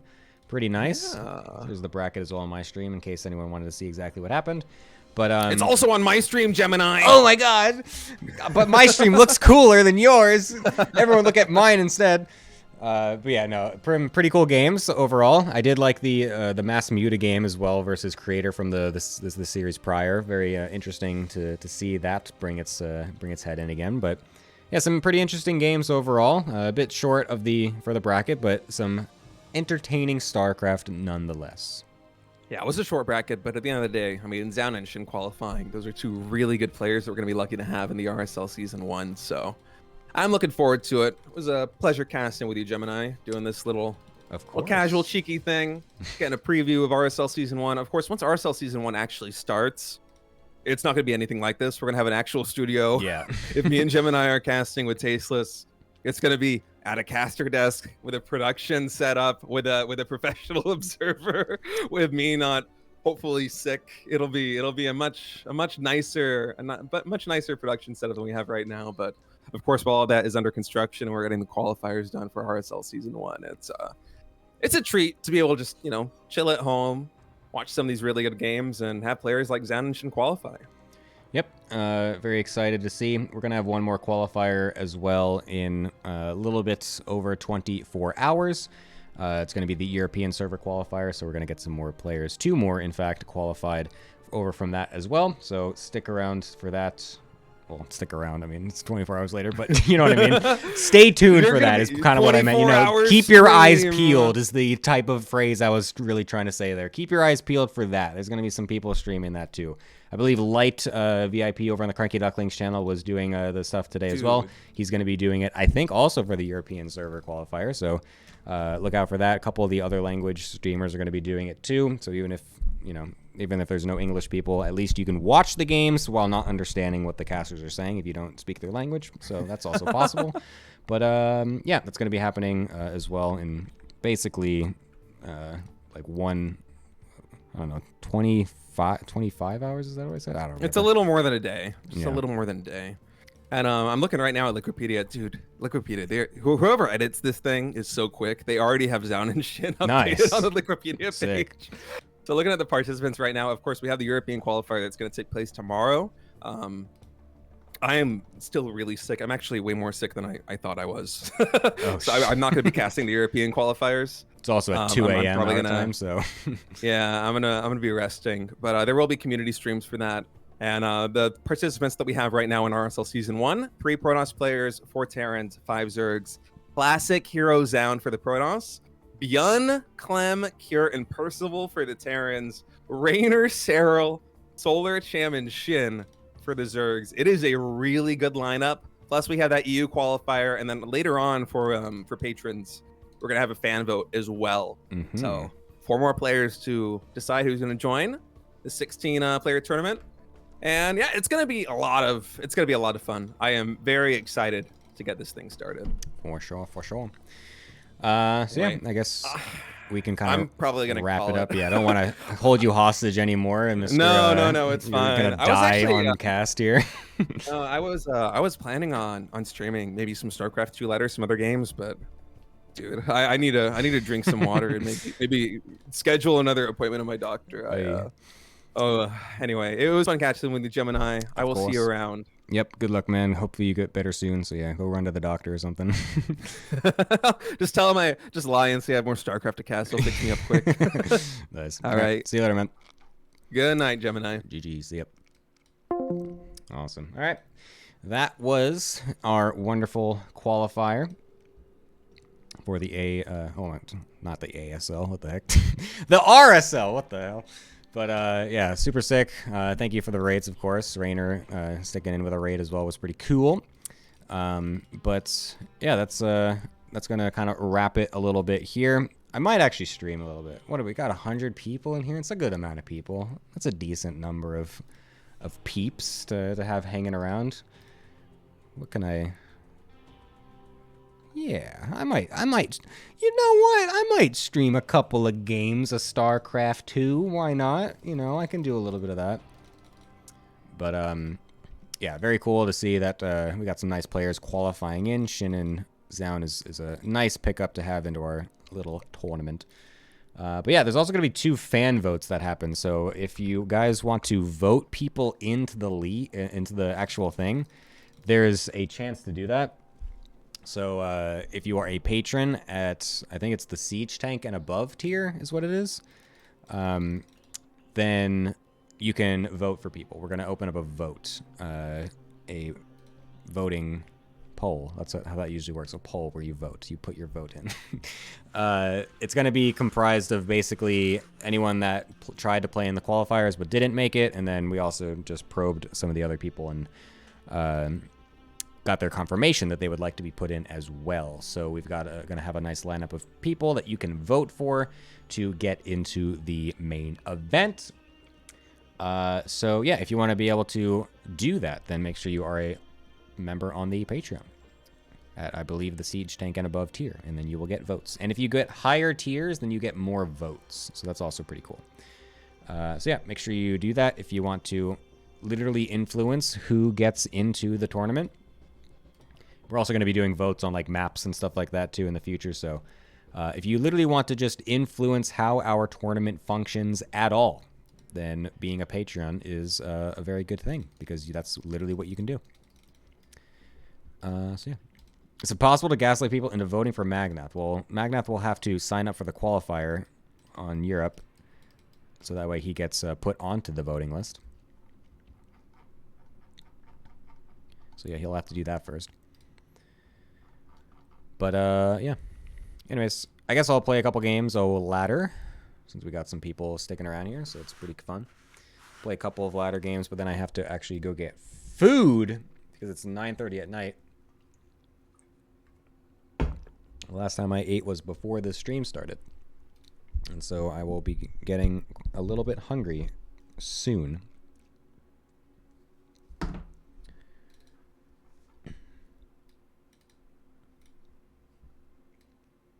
We're also going to have a video popping up on the RSL channels pretty soon too, which is cool. So look for that soon. We're going to be uploading that. It's like literally uploaded, and we're just going to be pushing it out eventually. Yes, I am. That's been the case for a bit now. Actually, hold on. Let me just get these. Oh, never mind. They're literally already here. Someone else invited them. Never mind. I was going to invite the players to the chat, the RSL chat, but they are already invited, so that's cool. So anyways, yeah, let me play a couple games. Let's play a couple of ladder games. I love Gemini, you Is this know. the foreigner hat? Yes, it is. It's the best hat ever.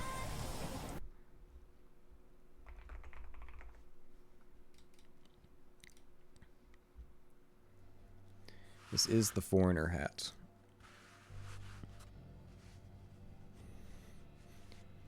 It is the foreigner hat that I accidentally forgot that I was wearing after one stream and walked into a burger restaurant and just sat down and ate a burger with this hat on, and then had multiple Korean people walk in and try to hide their laughter after seeing that I was wearing the hat in public. It's so funny. Oh my god, it was so cause like I'll wear this hat when I'm like with a group of other foreigners, and then it's like hilarious. No, it literally says foreigner. It says foreigner in Korean. That's the thing. Oops, that's the wrong thing. Hold up.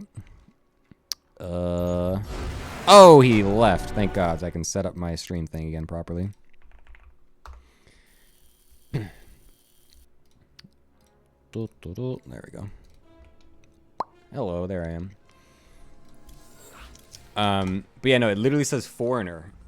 Waegukin is foreigner in Korean.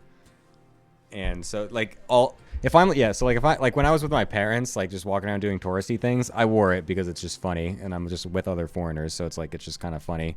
But like me just like wearing it around by myself in my neighborhood, just going to get food, is like such a ridiculous thing. I just completely forgot that this was the hat that I was wearing, and I just walked right out after the stream to go get food. And and then I didn't even realize it until like I was literally halfway through my burger, and then I see a group of Koreans walk in, and like they started kind of like giggling to themselves. And then I like immediately put two and two together, and I was like, "Oh my god, I'm wearing the hat!" And I honestly just kind of like, I was laughing to myself. I was just like laughing in my trying to like contain my own laughter at how hilarious of a situation that must be. To be walking into a restaurant, just seeing a foreigner wearing a hat that says that in your own language. Like, that's so funny. Disruptor animation? Thank you. It's actually literally just a recording of a disruptor in the game. So I did not do any special editing work with that. I just recorded a disruptor in the video game itself and then put the video as my background.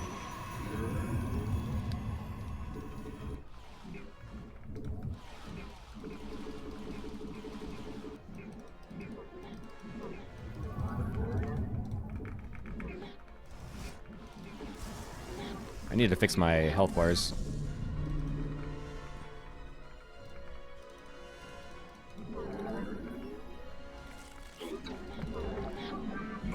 Playing with damaged health bars feels so weird. I'm also playing on ultra graphics, I just remembered. Shit, I need to change that too.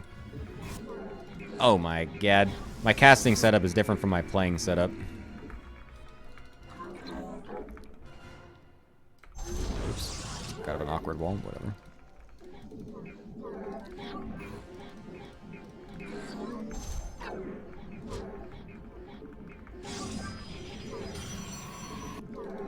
It's already GG, I agree. Actually, no, correct, I need to... Oh my god, I canceled a pro by accident! Balls.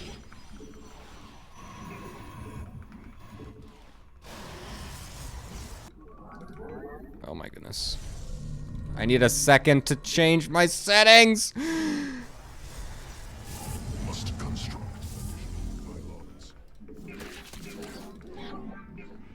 I need a second to change my settings. Ay, ay, ay. Oh my god, everything's messed up.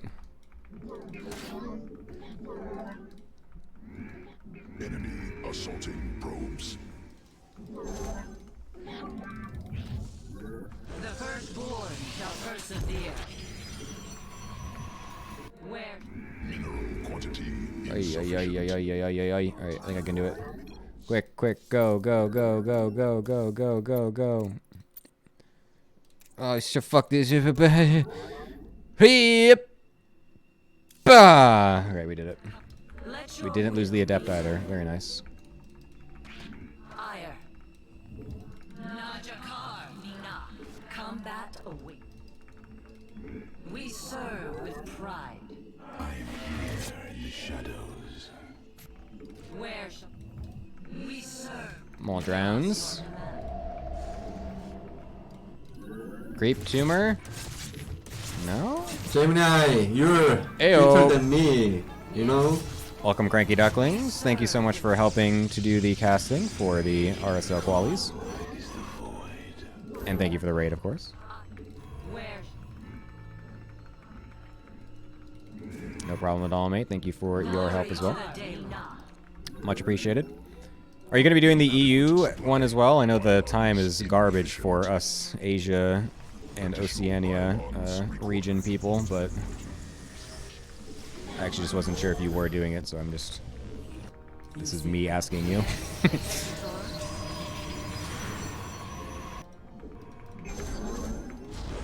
Oh, you are? That's sick. Passion, bro. Very nice.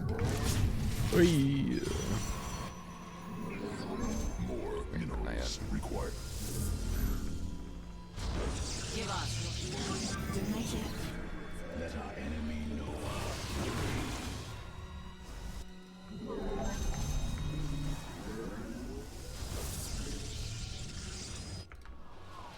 Najakar Mina.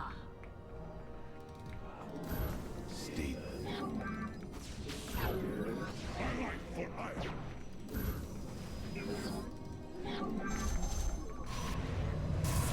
Haha, you're not gonna get me that easily. Biatch. Oh shit. I'm gonna lose vision. No! Okay,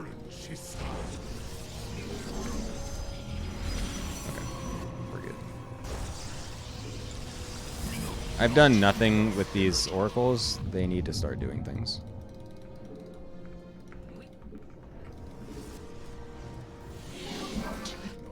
They still have done nothing.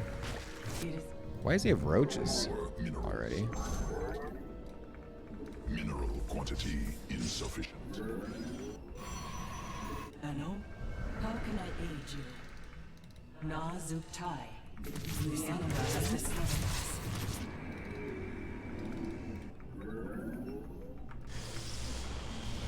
Oh my god, this probe is trapped. Get fucked.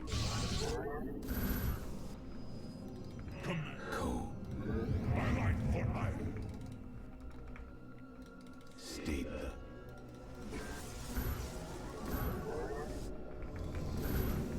This build is a little bit scuffed, I'm not gonna lie. The threads of fate lie bare. Alright, there we go, there's something.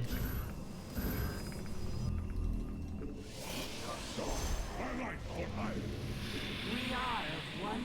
We serve with. Our window is short. Oh my god, I forgot the extra gateways. Oh, booties. Not like this. Oh, Archon, please do something. You seek guidance?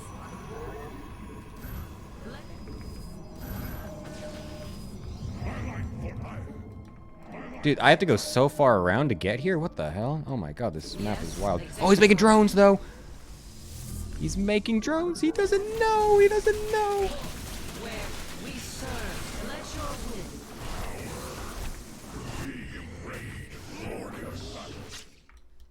we stand as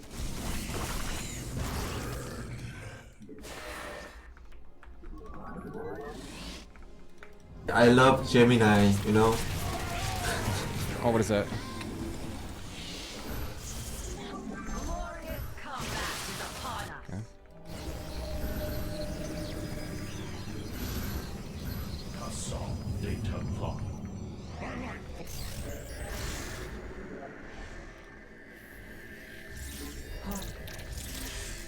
How can I aid you? I return to serve.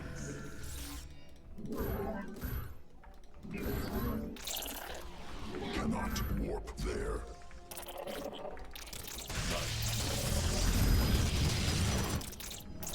We shall stand against the fields depleted. Cannot. Not enough minerals. Oh my god, my... Okay, there we go. Let us begin. New technology researched. I return to serve.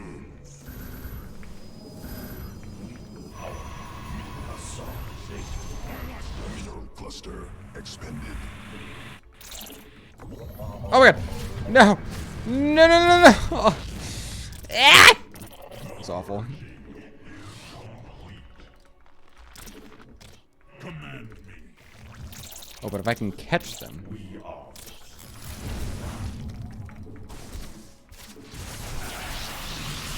This is an insane attack. What am I doing? I'm distracting. That's what I'm doing. I'm a mineral field.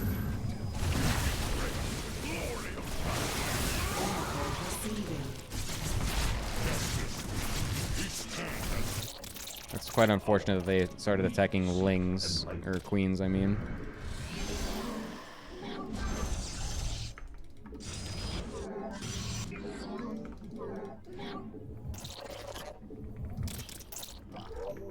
Upgrade completed.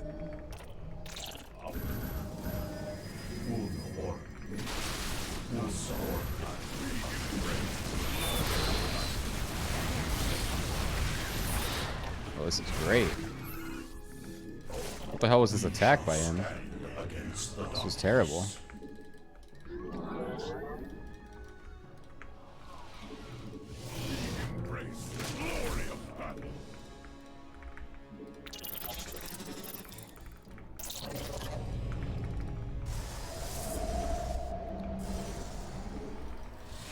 Insufficient Vespine gas.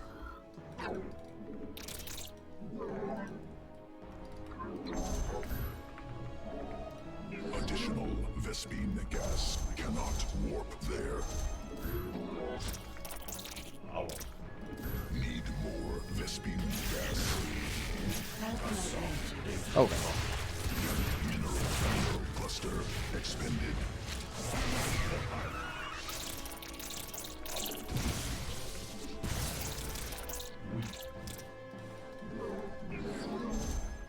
Cannot warp there. An error. You seek More minerals required. Is he really just sitting on? our window is short. Surely he's got this space down here, right? No, not yet. Okay. How can I aid you? Not enough minerals. Mineral field exhausted. Alright, weird. He is just really bunkering down here.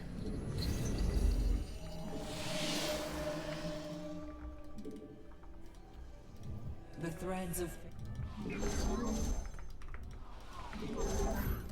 Mineral.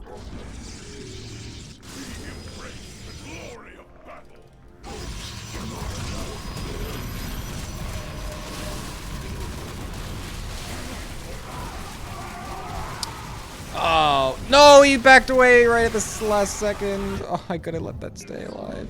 Oh, that's so annoying. More minerals. We embrace the glory of battle. the threads of Not enough minerals. we meet our fate. Alright, that's where all the workers are.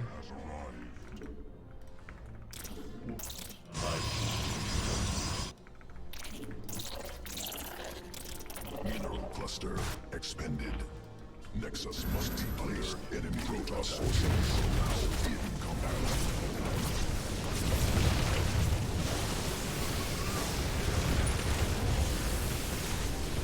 I love Gemini, you know.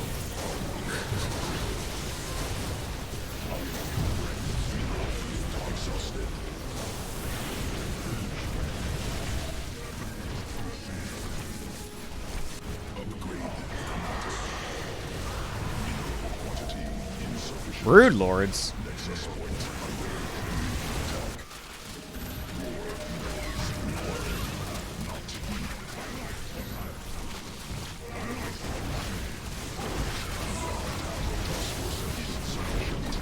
Oh, we gotta attack the fucking. Oh, attack that. Oh. Alright, this is a fiesta. Must be placed in power field.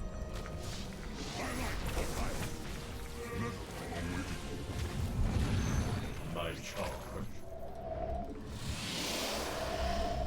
Our mind would Must be placed in power field. Kassar data clock. Kassar focus. Embrace the glory of battle.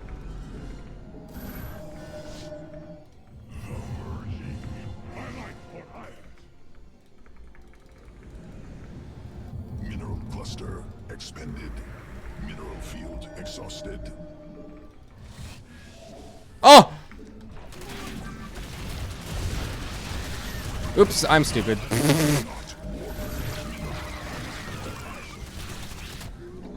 We embrace the glory of battle.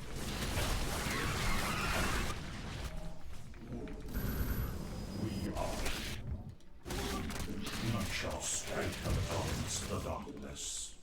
My Nexus charge. point under enemy attack. Oh, not like this. Nexus point under enemy attack.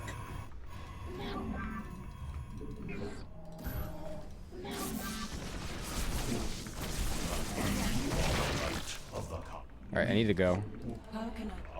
The I threads need to go. My army is bigger. Shall stand against the darkness. My charge. Our mind. There's no way he should be able to kill me. Mineral field depleted.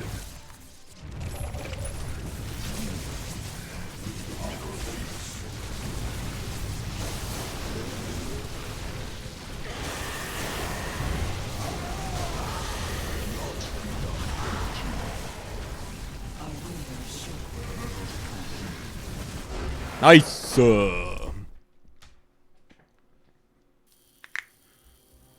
God I won that game. Whoops.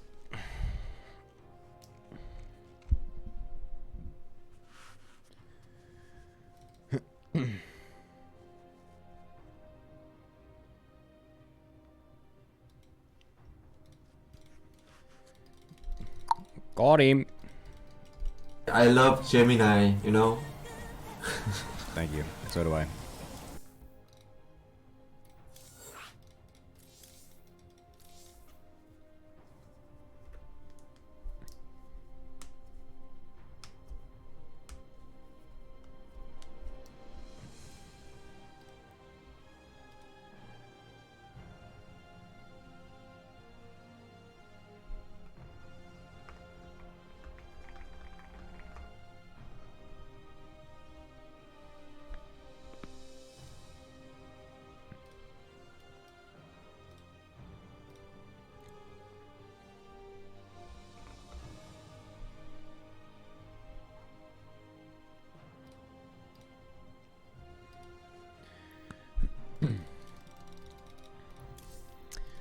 It's interesting. That map feels kind of weird because it's like the rocks are in such strange locations that it makes it kind of weird to go between like the fourth and third bases a little bit. Another pylon game. Dude. Alright, I need to start vetoing pylon now. The maps I get are Maganatha, pylon, and now a couple of games of Tokamak. I have still not gotten a Torches. I have not gotten a Persephone this season yet. What is this? PVZ again? Jeez, a lot of Zergs as well lately. I kind of want to be playing some PVTs. I want to be trying out the charge first stuff that Hero was doing. I did one game of it today and it felt pretty good.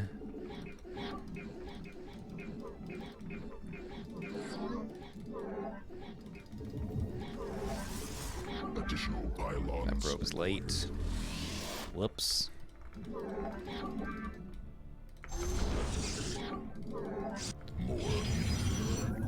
I'm just a smidge rusty. I haven't actually been playing too much StarCraft lately.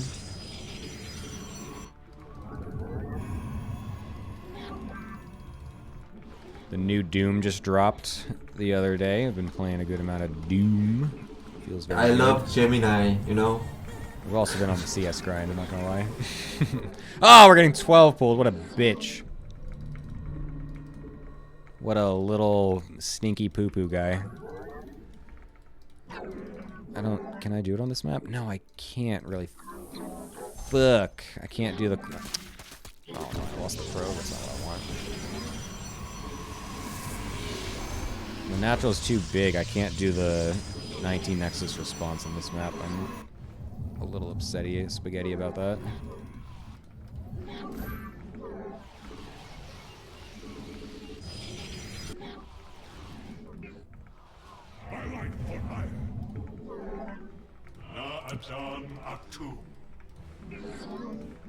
My meditation. Will justice be done? Command. Antara Attica. By your will. Yes, sir. They comply. My life for hire. We stand as one. Will. My meditation. Oh, what have I done? That was... Well, he is just making way more lanes than I expected, which is not good. Glory to the Daemon. Victory for the Oh, I hate this. give us. The first Quantity insufficient. Not enough minerals. Oh, if I kept that probe alive, I would have known that he was making more lings. let your will be heard. Now this is awkward. Give us your let your glory to the Daemon. I have met the enemy.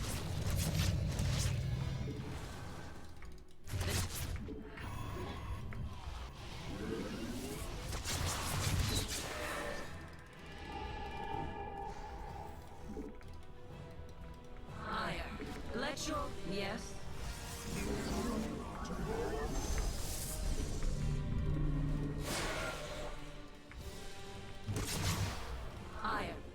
serve with pride. We are of Najakar Mina. Face. Forward. Oh no, I missed it. Where?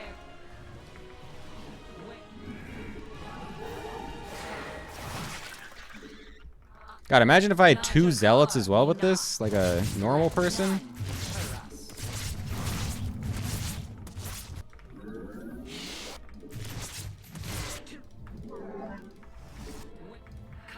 Let your will be heard. This is still good though. No. Let your will be heard. Misclick. Give up. Combat awaits. We are of one. Although if he took this third, it's terrible. I didn't actually check this. Okay, thank God. Never mind, we're fine. Fire shall be. Where shall we? We serve with. Dimension. Insufficient. Oh! I didn't know I finished this. Shit. Although it's actually not going to be that bad. Still got a few more drones. You seek Okay. guidance? Actually not the worst. Let an omen. The enemy has discovered us.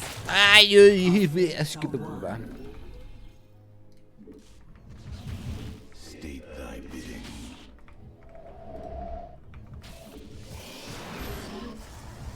I hate that I'm accidentally locked out of my base though. I actually I hate this so much. How can I aid you? How can I aid you? An Erodine Rashagal. I should have been having a third base up this entire time, but I don't, Our window which is is short. really obnoxious. Reinterpret.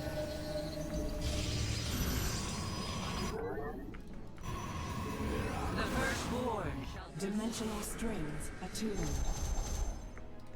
You seek. And let us begin. We are one with the shadow.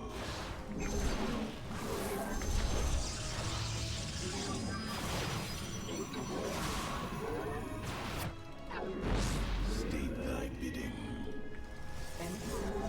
Cannot warp there.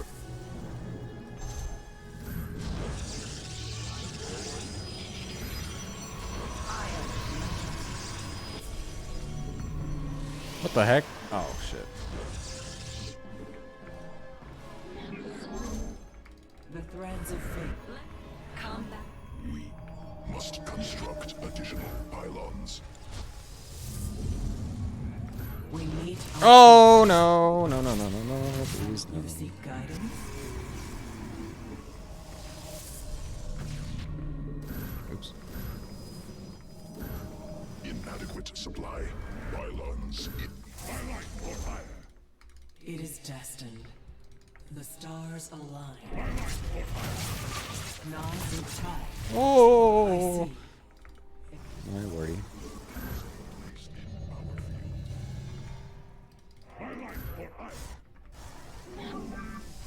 Cannot warp there. Let us begin.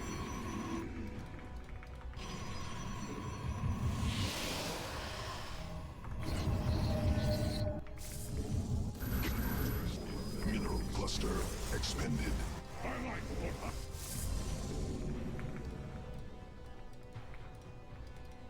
Very wise. Combat. Research completed. You seek guidance.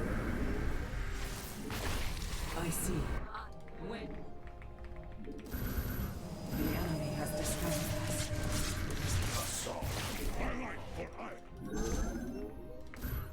Mineral field depleted. The Templar. March.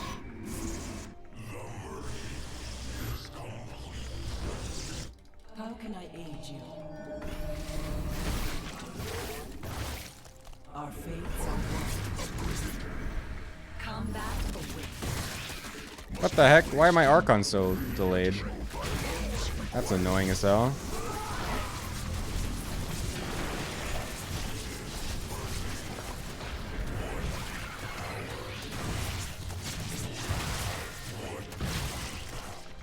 The threads of Let your will be yours. Must construct insufficient. Cannot warp there. Mineral quantity insufficient. Mineral cluster expended. an omen.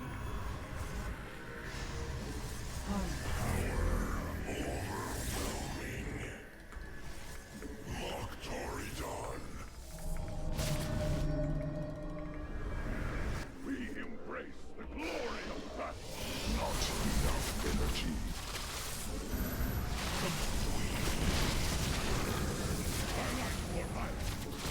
Nexus point under enemy attack.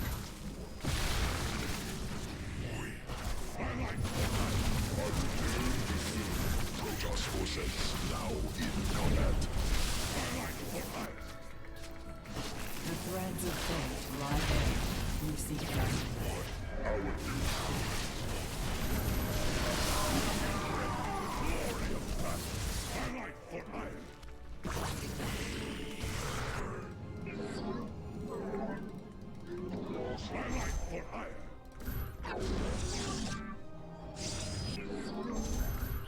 You seek guidance?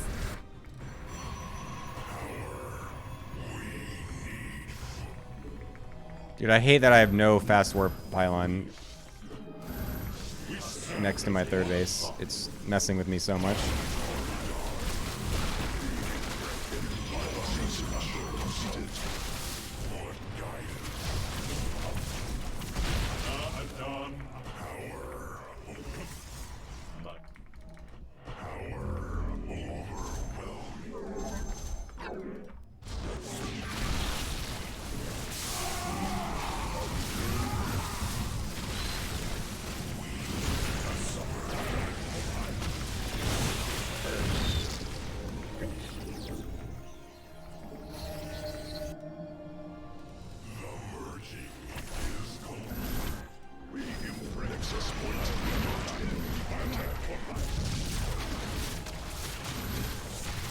Don't tell me you just target this down.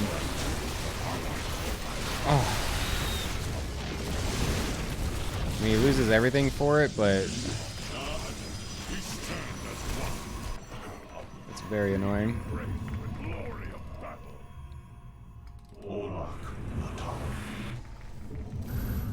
Mineral, not enough minerals.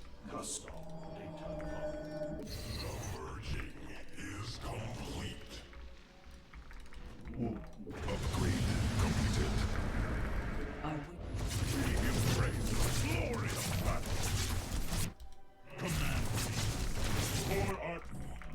an Erodine Rashagal. Oh, of course, it's a base trade.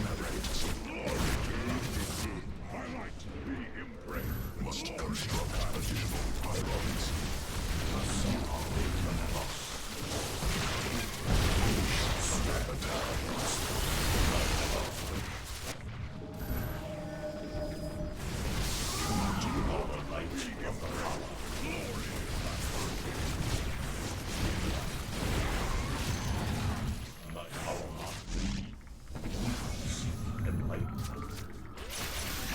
Insufficient energy.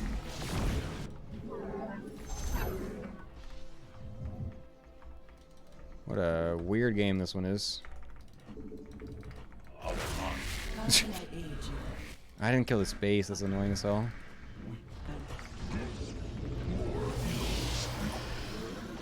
We meet Oh no. harmonize. Let More minerals.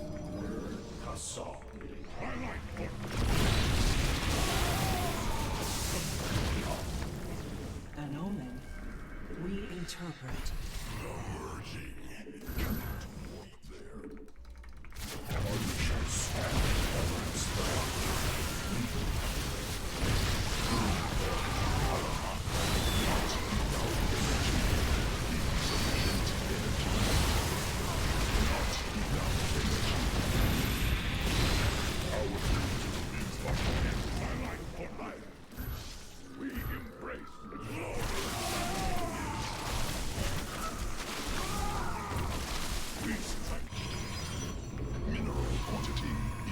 insufficient. Not enough minerals.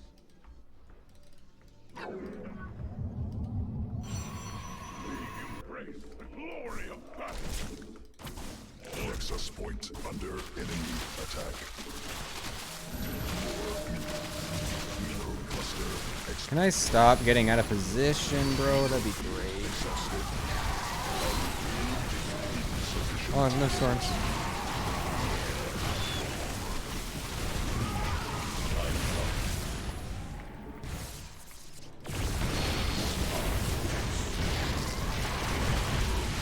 Depleted. The threat.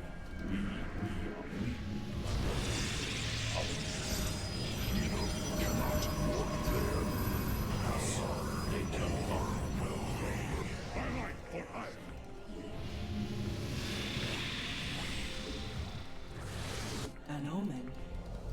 An No! Oh, it's so dumb! I'm just... so dumb. I'm just right now... He should never get that. That's ridiculous. I was just not close enough. Oh, it's so annoying. Vespine geyser depleted. Not enough minerals.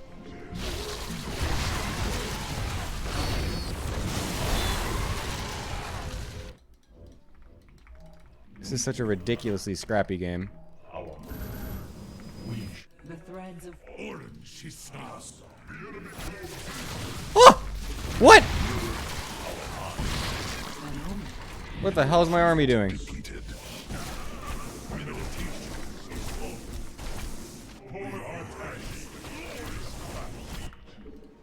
My charge. Mineral cluster expended. We are the blades. Oh, go, dude. The enemy has Quantity discovered us. insufficient. My light for hire. Oh, dude. What the hell? My gas. My We charge. meet on No! trade. Not I return to serve.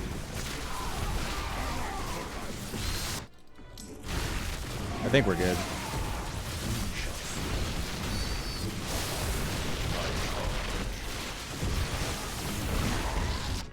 Nice! Whew! That was a fiesta.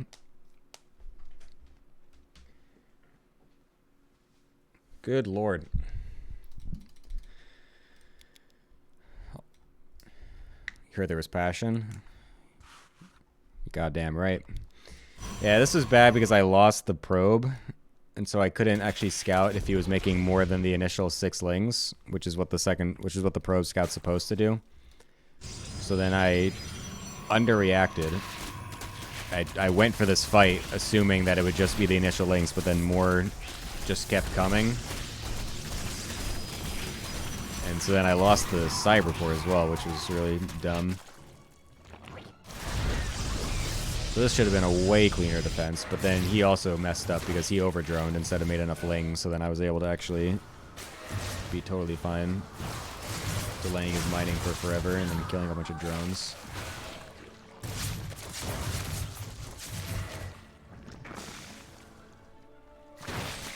No, I don't pull probes. I didn't even up as much as I thought I did, though. That's actually interesting. Okay, here I do. Okay, there we go. That's better. You know, I wasn't supposed to pull drones. Again, it was the probe scout. I shouldn't lose the probe scout. If I don't lose the probe scout, then I'm totally fine. And I just know that he's doing that, so I just don't overcommit with the zealots. And then I can micro it better. And then the adept spawn, and then I have 2 zealots, 2 adepts. And then that attack that I just did does even more damage. This is actually the other big, huge thing. The fact that I accidentally walled myself in. I should have had a 3rd base, like, finished right now. But I don't.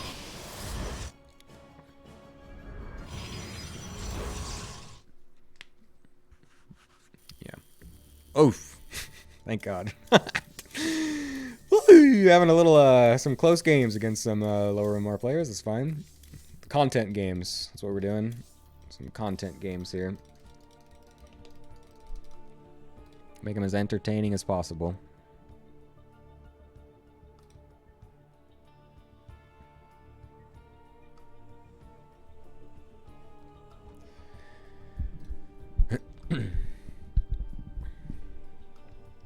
Anyways. God, I know we have so many viewers here, but I am freaking hungry and I need to eat food. Hold up. Let me... Here, what we're going to do is this. Ready? Hold up, guys. I am going to order food, and then I will play until the food gets here. That's what we're about to do. That is the game plan. No, I am not. No mukbang. I don't understand mukbangs at all. Like, I hate looking at people eat. Like, I don't know. I don't understand. I don't get it. I don't get why people enjoy watching other people eat. Do you wear that hat in public? You missed it. I shared a funny story recently, just before, about how I will wear this hat in public when I'm with other foreigners, like just doing touristy things, because it's funny. I'm assuming you know what this hat means, but just the way you asked this question. And it's funny. However, I accidentally one time was wearing it during stream and then just immediately walked outside to go get food while still wearing this hat, forgetting that I was wearing this hat. And so then I was just sitting down in a hamburger restaurant eating a burger with this hat on. And then like a group of Korean people just like walked in and just like start giggling to themselves. And then it wasn't until then that I connected the dots and was like, oh my fucking God, I forgot to take the hat off. It was extremely funny. I could barely stop myself from laughing just thinking about the scenario from their POV while I was sitting there finishing my burger. It was so funny. Yeah, exactly. Like, I wore it around when I was with my parents when they were here. And like, that's hilarious. And so like, yeah, I'm just like waiting at the subway with my parents, and then like a couple walks by, and like I see them sit down in the bench like away from us, and then they like lean over, they're like looking and laughing. It's like hilarious. That is really funny, and I enjoy that memery. But just wearing it alone in public is kind of next level.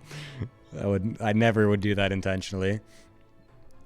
I know, exactly. It's so funny, dude. I love this hat for that reason. It's so good. Sorry, I'm trying to figure out what I want to eat so I can get it delivered. What do I want? What do I want? What do I want? What do I want to eat?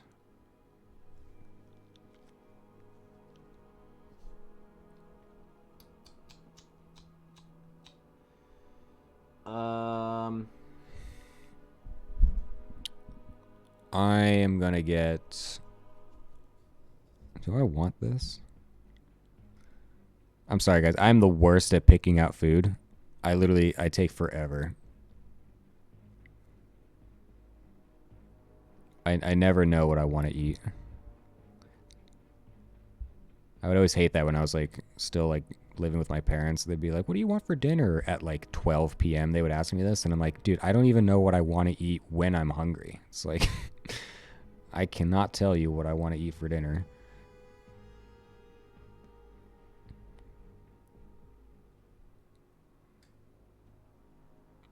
All right, I'm getting shitty Korean pasta. That's what I'm doing. That is the decision I've just made. Where did it go? I lost it. I lost it. Where'd it go? Where's my shitty Korean pasta? Oh, there it is.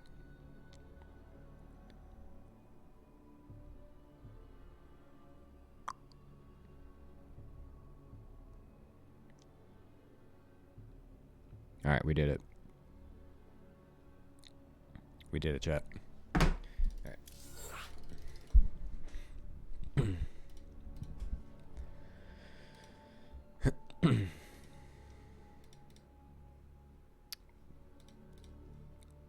Alright, 1 or 2 more games while we wait for this food to get here.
Give me a Terran.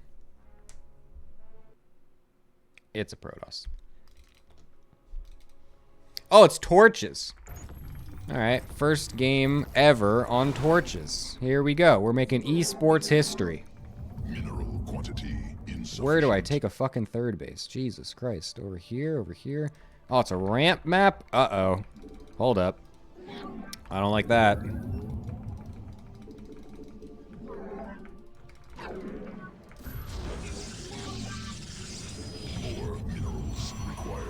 We might have to one base blink all in if this guy's going for a 1 gate expand. Although, this map kind of sucks ass for that. Oh god. Uh-oh, hold up. We might be 4 gating instead. Not enough. Wait, it's down here, that's right.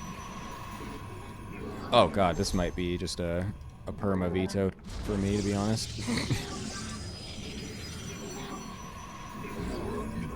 Required.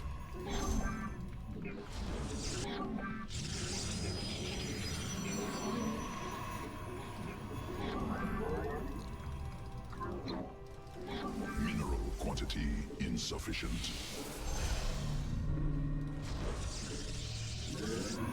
Oh, never mind, okay.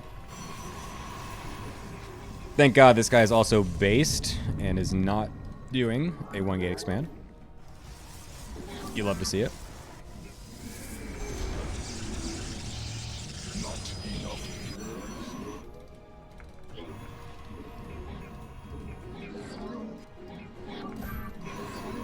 More minerals required. Mineral quantity insufficient.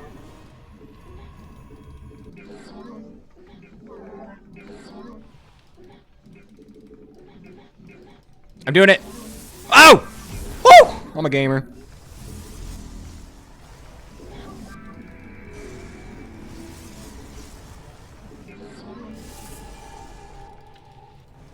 Honestly? Yeah, I was gonna say he's gonna do it. I'm gonna do it. Just make the frickin' Nexus. I hate that this is a thing. Mineral enemy assaulting. How did he get his so much faster, though?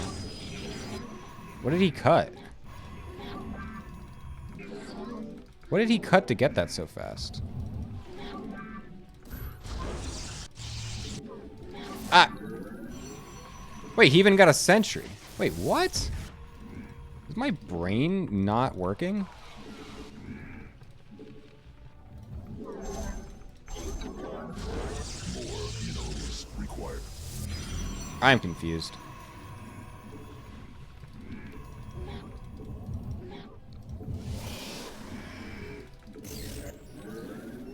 I also just chronoed instead of overcharged. Lol.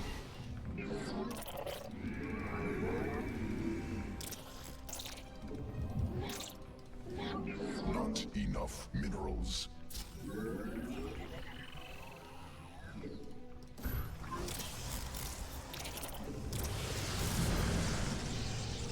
Not enough energy.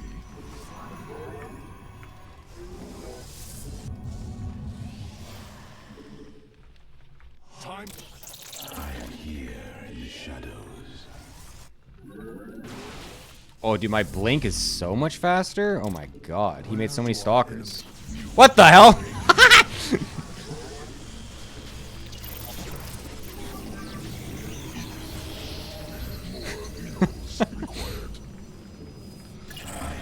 That was awesome. Not enough energy. Dude, I want to do what Zound did today with the frickin' 4-gate blink attack now. My blink is gonna be so fast, bro. Oh, he's even expanding over here? Oh my goodness. Okay.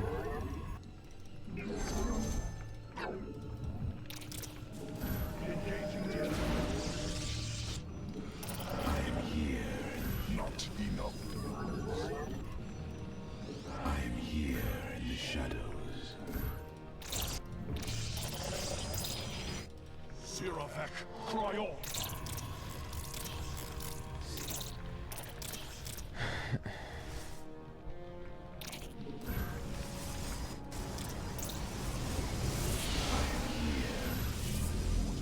Insufficient. I'm here in the shadows. Guess I do have to go over here.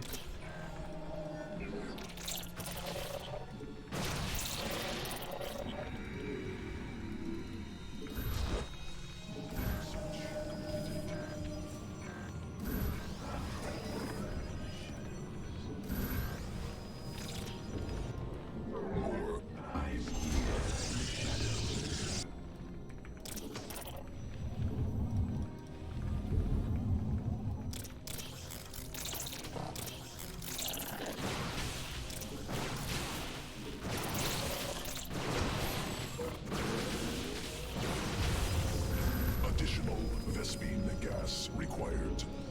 Insufficient Vespine gas. Oh my god.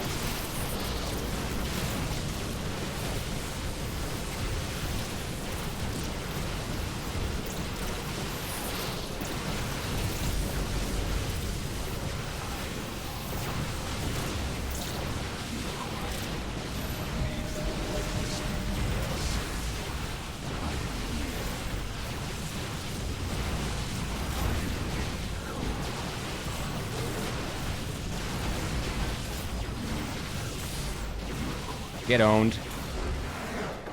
Oh my god, dude. Look at that. We watch a pro game and we just copy exactly what we see and it wins.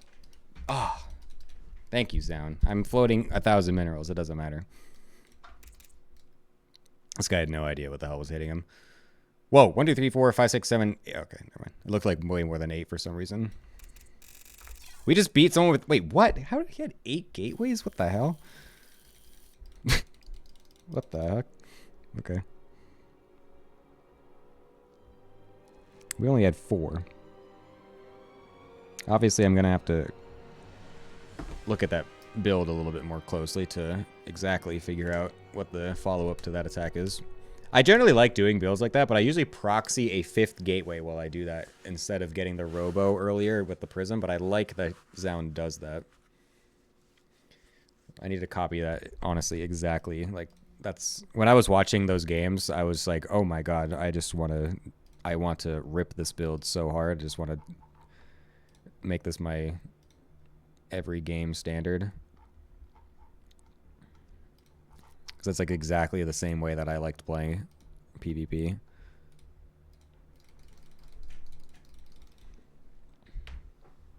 Except it's actually like a normal build instead of me just kind of winging it with a proxied 5th gateway that I sometimes forget to make on time. Where's my food, bro? I'm hungry.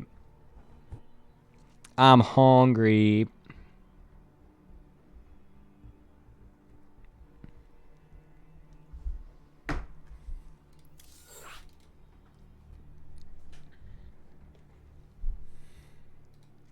I'm hungry.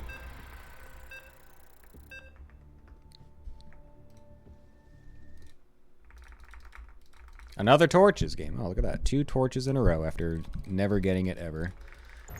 Some of PVZ, though. Interesting.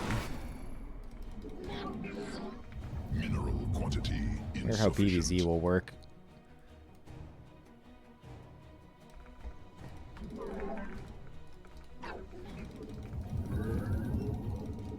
Oops. Oh my god, I misclicked. More minerals required. Not enough. Oops, I clicked the... I forgot to switch the scenes. Inadequate supply.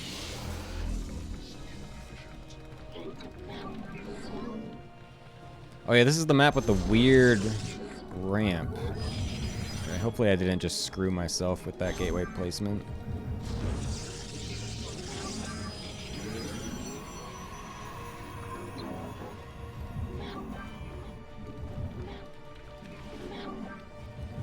I think I'm supposed to take this.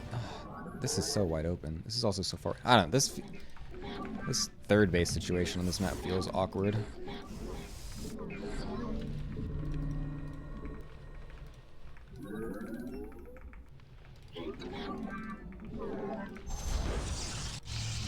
Mineral quantity insufficient.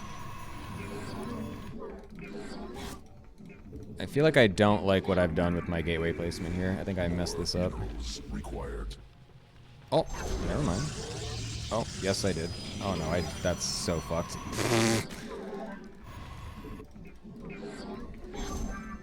Not enough minerals. Whoops. More minerals required.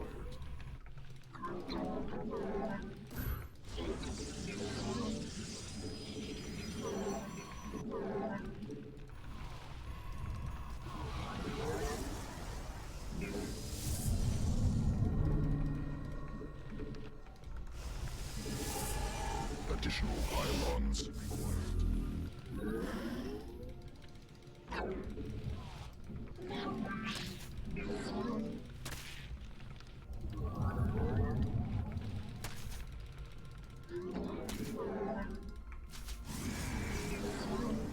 Cannot.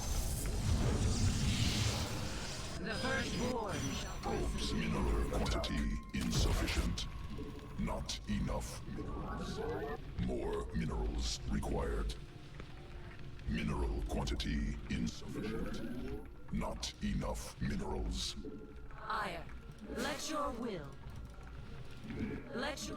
Where shall we mark? Combat? Najakar, give us your command. Najak, combat awaits. I'm here in the shadows. Ire shall be. I have met the enemy.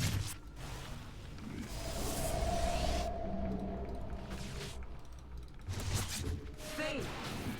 Oh my god! Najakar. It's not on. It's on hold position. Oh my god, I killed it! Oh, it's my lucky day. Where I wanted that creep tumor, but that's fine. I'll take that. Overlord. Oh my god, I'm messing up. glory to the Daylong. Whoopsies. That wasn't supposed to happen.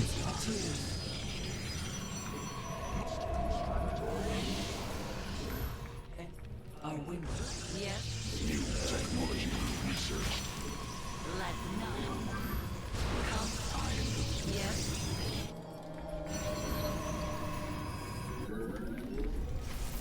The firstborn shall persevere. We serve with pride. Let us begin.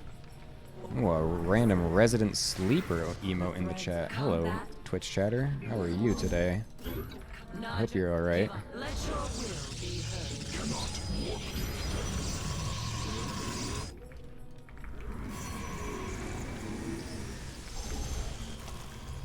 You see.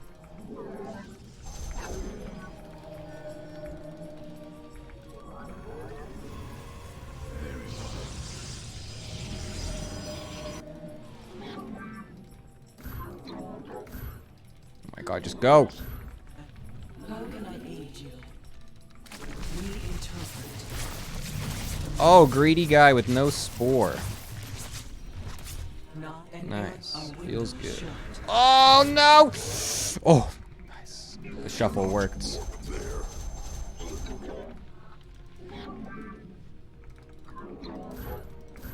You seek guidance? Must be placed in The threads of fate lie bare. Oh my god, I didn't saturate these. under attack. Oh no, not like that. That's bad.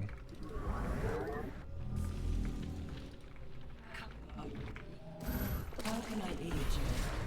Guy's getting a lot of gas. Okay, that's good to know.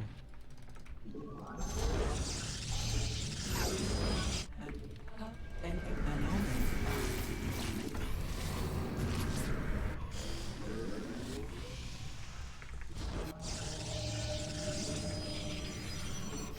Dude, my gas. Oh my god, I'm a whole Archon short. Oh, that's so bad. What the hell? We need our fate. No. Iron shall be reclaimed. Enemy assaulting probes. More minerals required.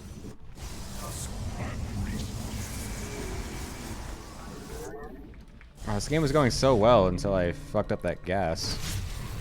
It's got no drones. This guy's gonna make a lot of roaches in a moment. Not enough. So we are just going to chill. Party upgraded. An omen. Nazutai. Our fates are one. Where shall we march? Give us your command.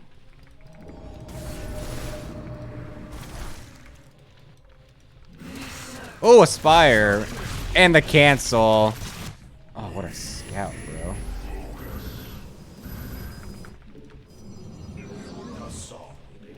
More minerals required.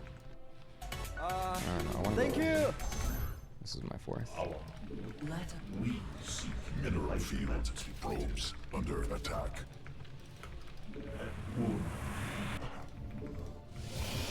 Nexus point under enemy attack.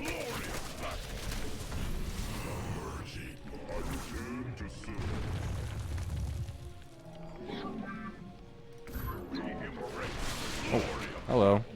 Cannot must be placed in power.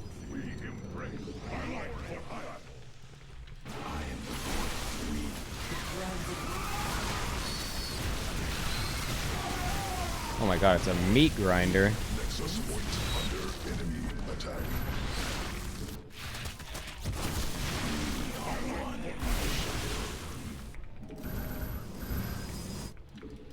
an omen.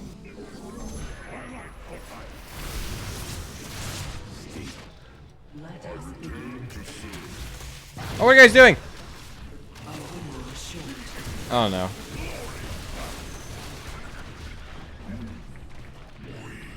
Mineral field exhausted.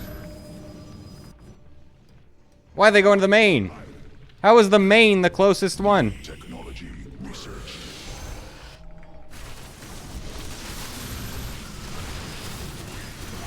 Oh, he just kept all inning. That's so sad, dude.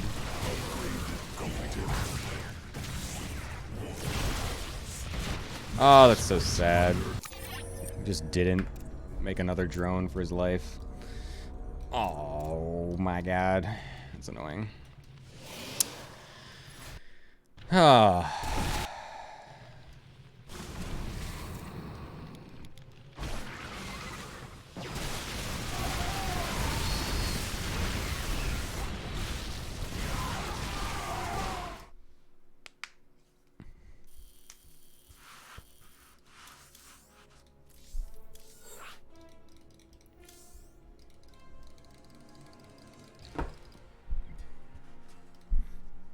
Throw down.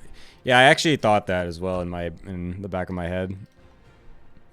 When he canceled it, I was just like, well, he could just remake it. I've actually had that happen to me. And it made me extremely mad.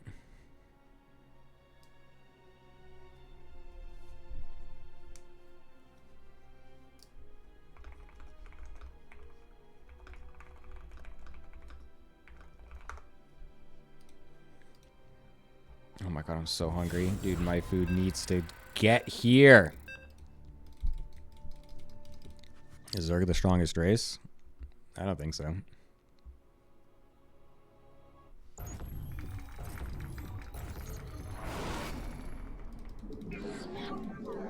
Things are pretty well balanced overall, despite what the community might have you think about XYZ. Generally, everything's pretty well balanced for a game that is 15 years old now. Mineral quantity insufficient.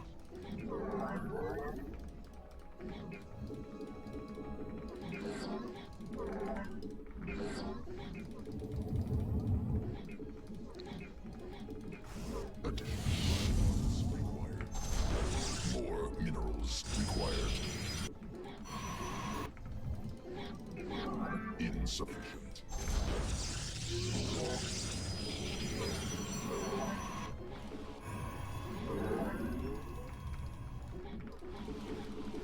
Gemini, you're cuter than me, you know? Low knee head, thank you. Hope you had a beautiful, wonderful, super duper cool stream. Welcome everybody.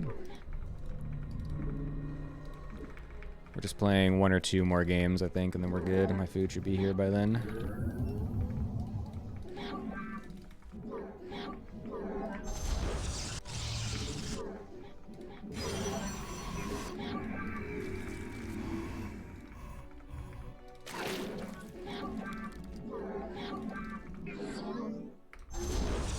Not enough minerals.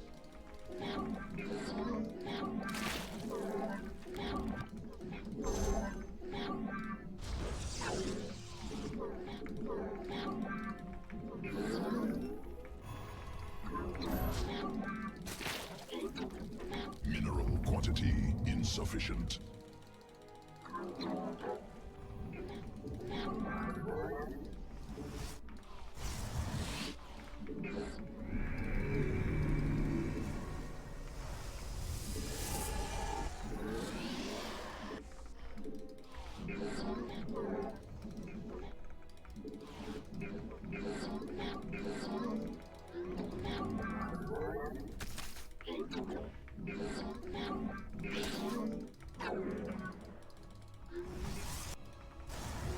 The firstborn shall not fear.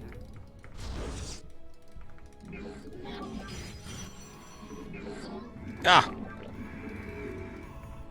Not enough. Dude, Give us your if my probe was just a little bit closer, I was gonna pylon block that, and this dude only made 2 lings and even ran away from the drone as well. shall be. This guy would have gotten so punished. Oh, that's where they are. Okay. Yes, Executor. I didn't think he would actually do it. Where shall we? Where shall we march?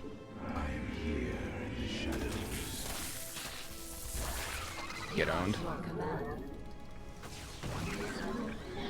State thy bidding.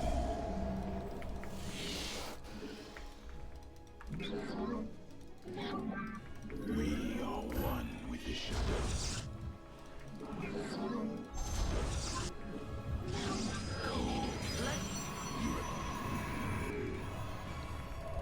Inadequate supply. Pylons, it cannot warp there. I am the heart of darkness. Dimensional strings attuned. New technology researched. Glory to the Daylon. Where shall we march?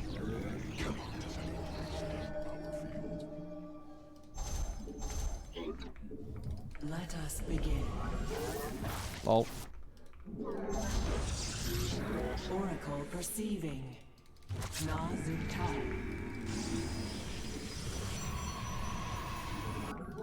Not enough energy.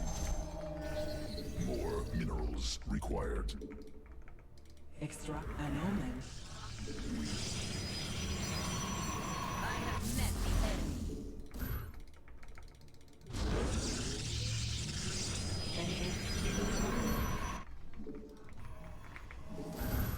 Our window. The persevere. Najakar. You require. Where Najakar, Mina?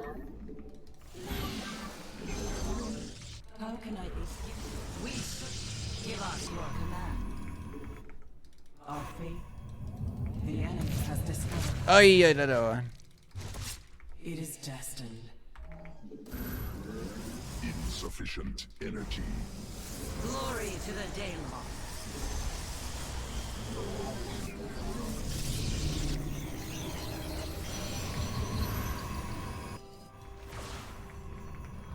The firstborn shall persevere.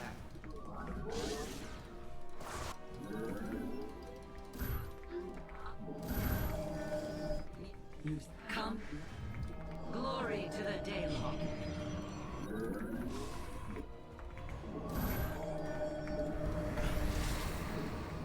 The firstborn shall persevere.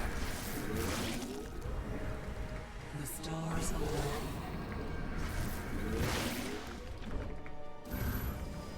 An omen.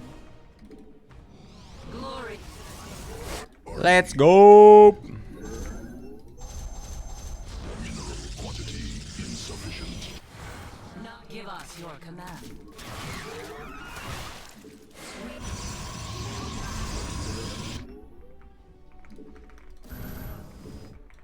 Let your will be heard. Glorious combat is upon us. To glory. Wars alive.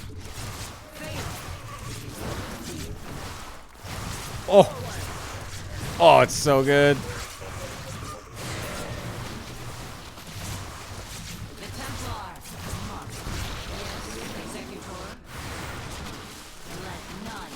Let your will Oh shit, Spire. give us your command. To glory.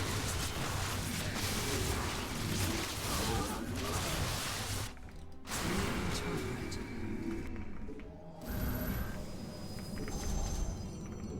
Glorious combat is upon us. Naja. Additional pylons required.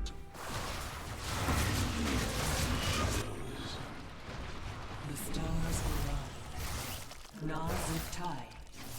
I see. It is dead. Must construct additional pylons. Must be placed in power field.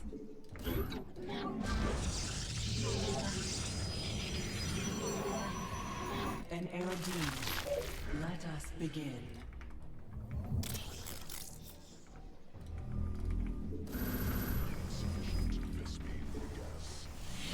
Research completed. Reinterpret.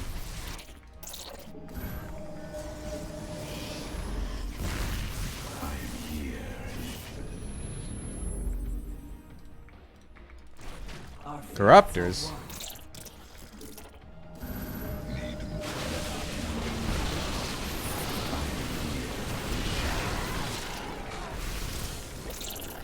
The threads.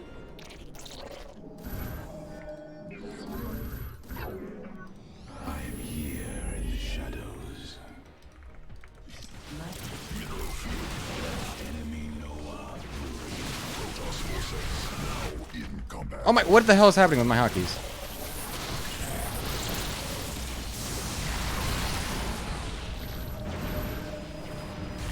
Mineral cluster. I'm here in the shadows. You require my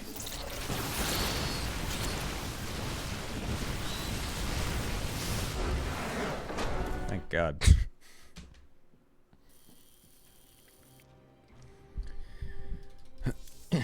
Dude, I love glaive builds. They're so fun.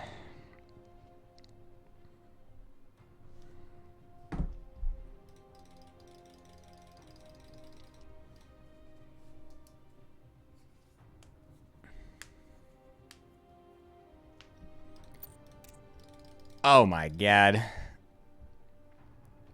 This dude went up to like 70 drones and then went down to what, like, is that less than 40? Yeah. Probably went down to like 38 drones. Lol. Feels good.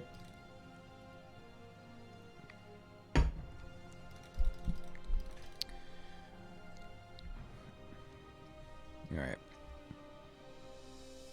My food should be here soon. I'm hungry AF. And we got a nice bit of wins right there. Feels pretty good. Wait, what? Oh, that's right. I did play. I was like, what are these games from 5 hours ago? I wasn't playing 5 hours ago, but I was. I just completely forgot that I played a few games before the stream today. XD. Anyways. All right, that's going to be that. Thank you guys for watching. Thank you guys for watching for the qualifier earlier. And thank you, of course, for the sticking around for the raids. I always appreciate when people stick around through the raids, which is always cool. So, anyways, thank you guys for watching. Tomorrow's my birthday, actually, so I'm not going to be streaming. Usually I do a birthday stream, but I'm actually doing stuff for my birthday for once. So I will not do that. But, yeah.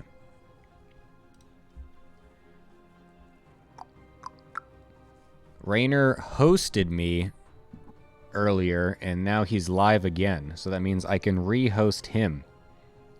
So anyone that came here from the Rainer stream, congratulations. You can now go back to Rainer's stream. That's hilarious. Thank you, thank you, thank you.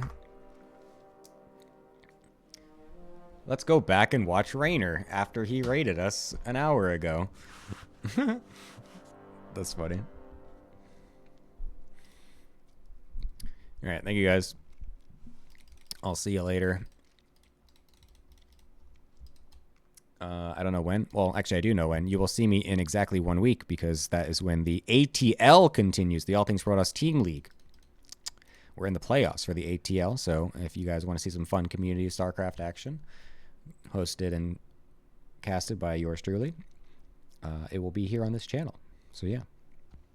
I'll see you guys then. Bye-bye.